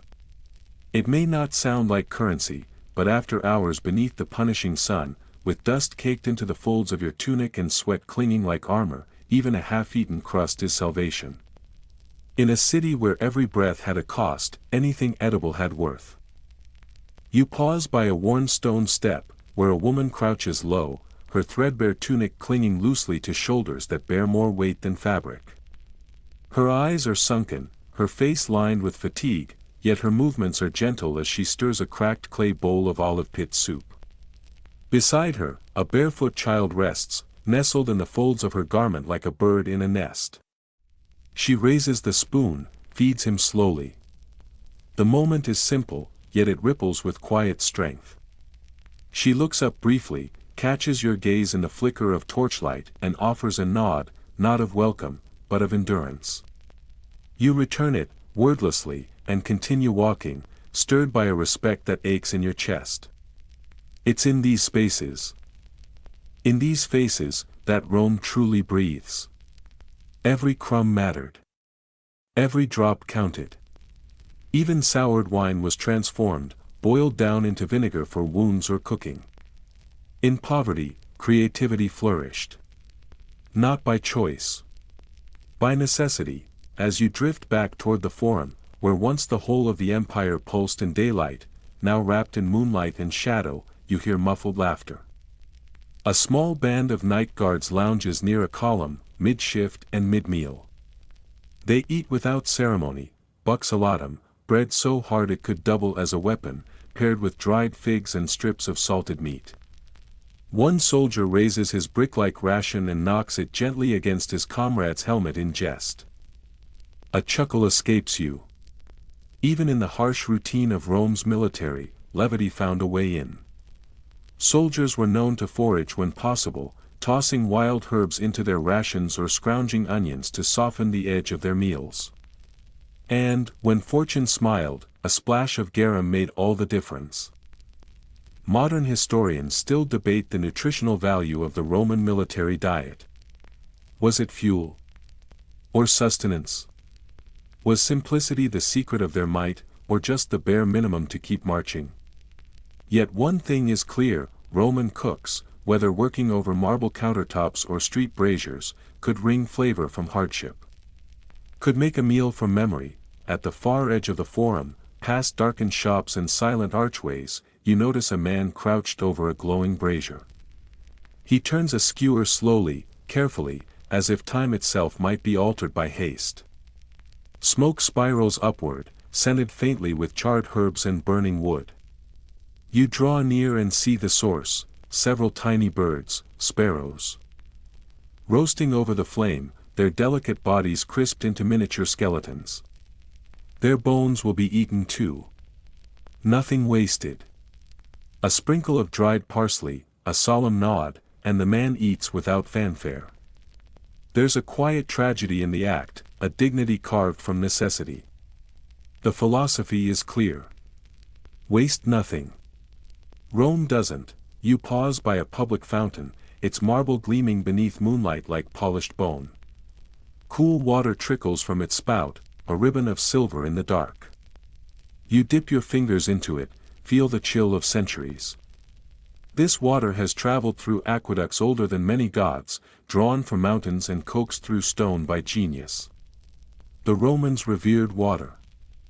Not only as life, but as order. Their baths, fountains, and sewage systems were symbols of power, signs that civilization had triumphed over chaos. And yet, they still chose to drink wine, often watered down. Why? Perhaps as a safeguard. Or perhaps because to ferment was to preserve. And to preserve was to survive. A thought flits across your mind, one of those odd scraps of wisdom passed between mouths and centuries. Someone told you, this morning, eat cabbage before a feast, and you won't get drunk. Someone else swore the opposite. A third claimed cabbage made them drunk faster. You smile to yourself, amused by the contradiction. Even in antiquity, science had its myths. Or perhaps myths had their own kind of truth. Your gaze falls upon a mosaic inset into a nearby wall. Bacchus, god of wine, dances atop a leopard-drawn chariot, wine sloshing from his goblet, joy radiant on his face. Beside him, a satyr leans into a bush, vomiting with theatrical flourish. It feels like graffiti rendered in marble, a cheeky mural of pleasure and consequence. The Romans didn't just eat and drink. They theorized excess. Laughed at it. Lived it. Accepted its costs. And then raised another cup, you inhale again. The night has a scent now. One no perfume could capture. The smokiness of spent olive oil. The rich syrup of caramelized honey. The earthy tang of dried herbs and ancient stone. And beneath it all, a whisper of aged wine. Rome at night isn't quiet. It resonates. With taste, memory, and dreams too old to name, in a quiet courtyard framed by the crumbling remnants of a once grand archway, you finally stop. No more taverns. No skewers, no soup, no garum in the air. Just silence. Clean. Ancient. Unadorned, you sink down onto a smooth stone bench, cold beneath you. Once, Romans sat here to gossip, to wager on chariot races or debate taxes with neighbors. Now, only the stars remain, glittering overhead with ageless clarity. And at last, as your stomach settles and your eyes begin to close, you feel the weight of the journey, its tastes, textures, its quiet marvels. You have eaten your way through time, from sharp garum to sweet fritters. From sorbet to barley gruel. From gilded feasts to olive pit soup. Every bite, a story. Every dish, a small defiance against forgetting. Rome never truly sleeps. But maybe, just maybe, for a moment, it can rest, and so can you. As you lie still, your belly full of ancient curiosities, your mind begins to drift, swaying between the flicker of oil lamps and the scent of spices long forgotten by time. Everything slows. The noisy clamor of Roman streets has faded, replaced by a hush as comforting as a soft wool cloak draped gently around your shoulders. Even the stones beneath you seem to warm slightly, remembering the afternoon sun, food, people, chaos, all blur now, like a painting softened by mist. You don't need to remember the names of emperors or the ingredients in roasted dormouse. You needn't wonder who poisoned whom, or whether cabbage truly cures a hangover. Let those thoughts dissolve in the quiet. Like honey in warm milk, what lingers is the rhythm. The rhythm of daily life from a world long past, yet never truly gone. The echo of footsteps on stone, the clang of the morning bell, someone patiently stirring a pot of soup with a hand weathered by time. You can still hear it faintly in the distance, just enough to lull you to sleep. Maybe you didn't survive the full Roman fast food menu. That fermented fish sauce still lingers somewhere in your memory. But you made the journey, through kitchens, alleys, banquets, hearths, following the clink of spoons and bowls, the laughter behind a tavern door. Your breath slows, matching the breeze that drifts through imaginary olive branches in some long-lost Roman garden.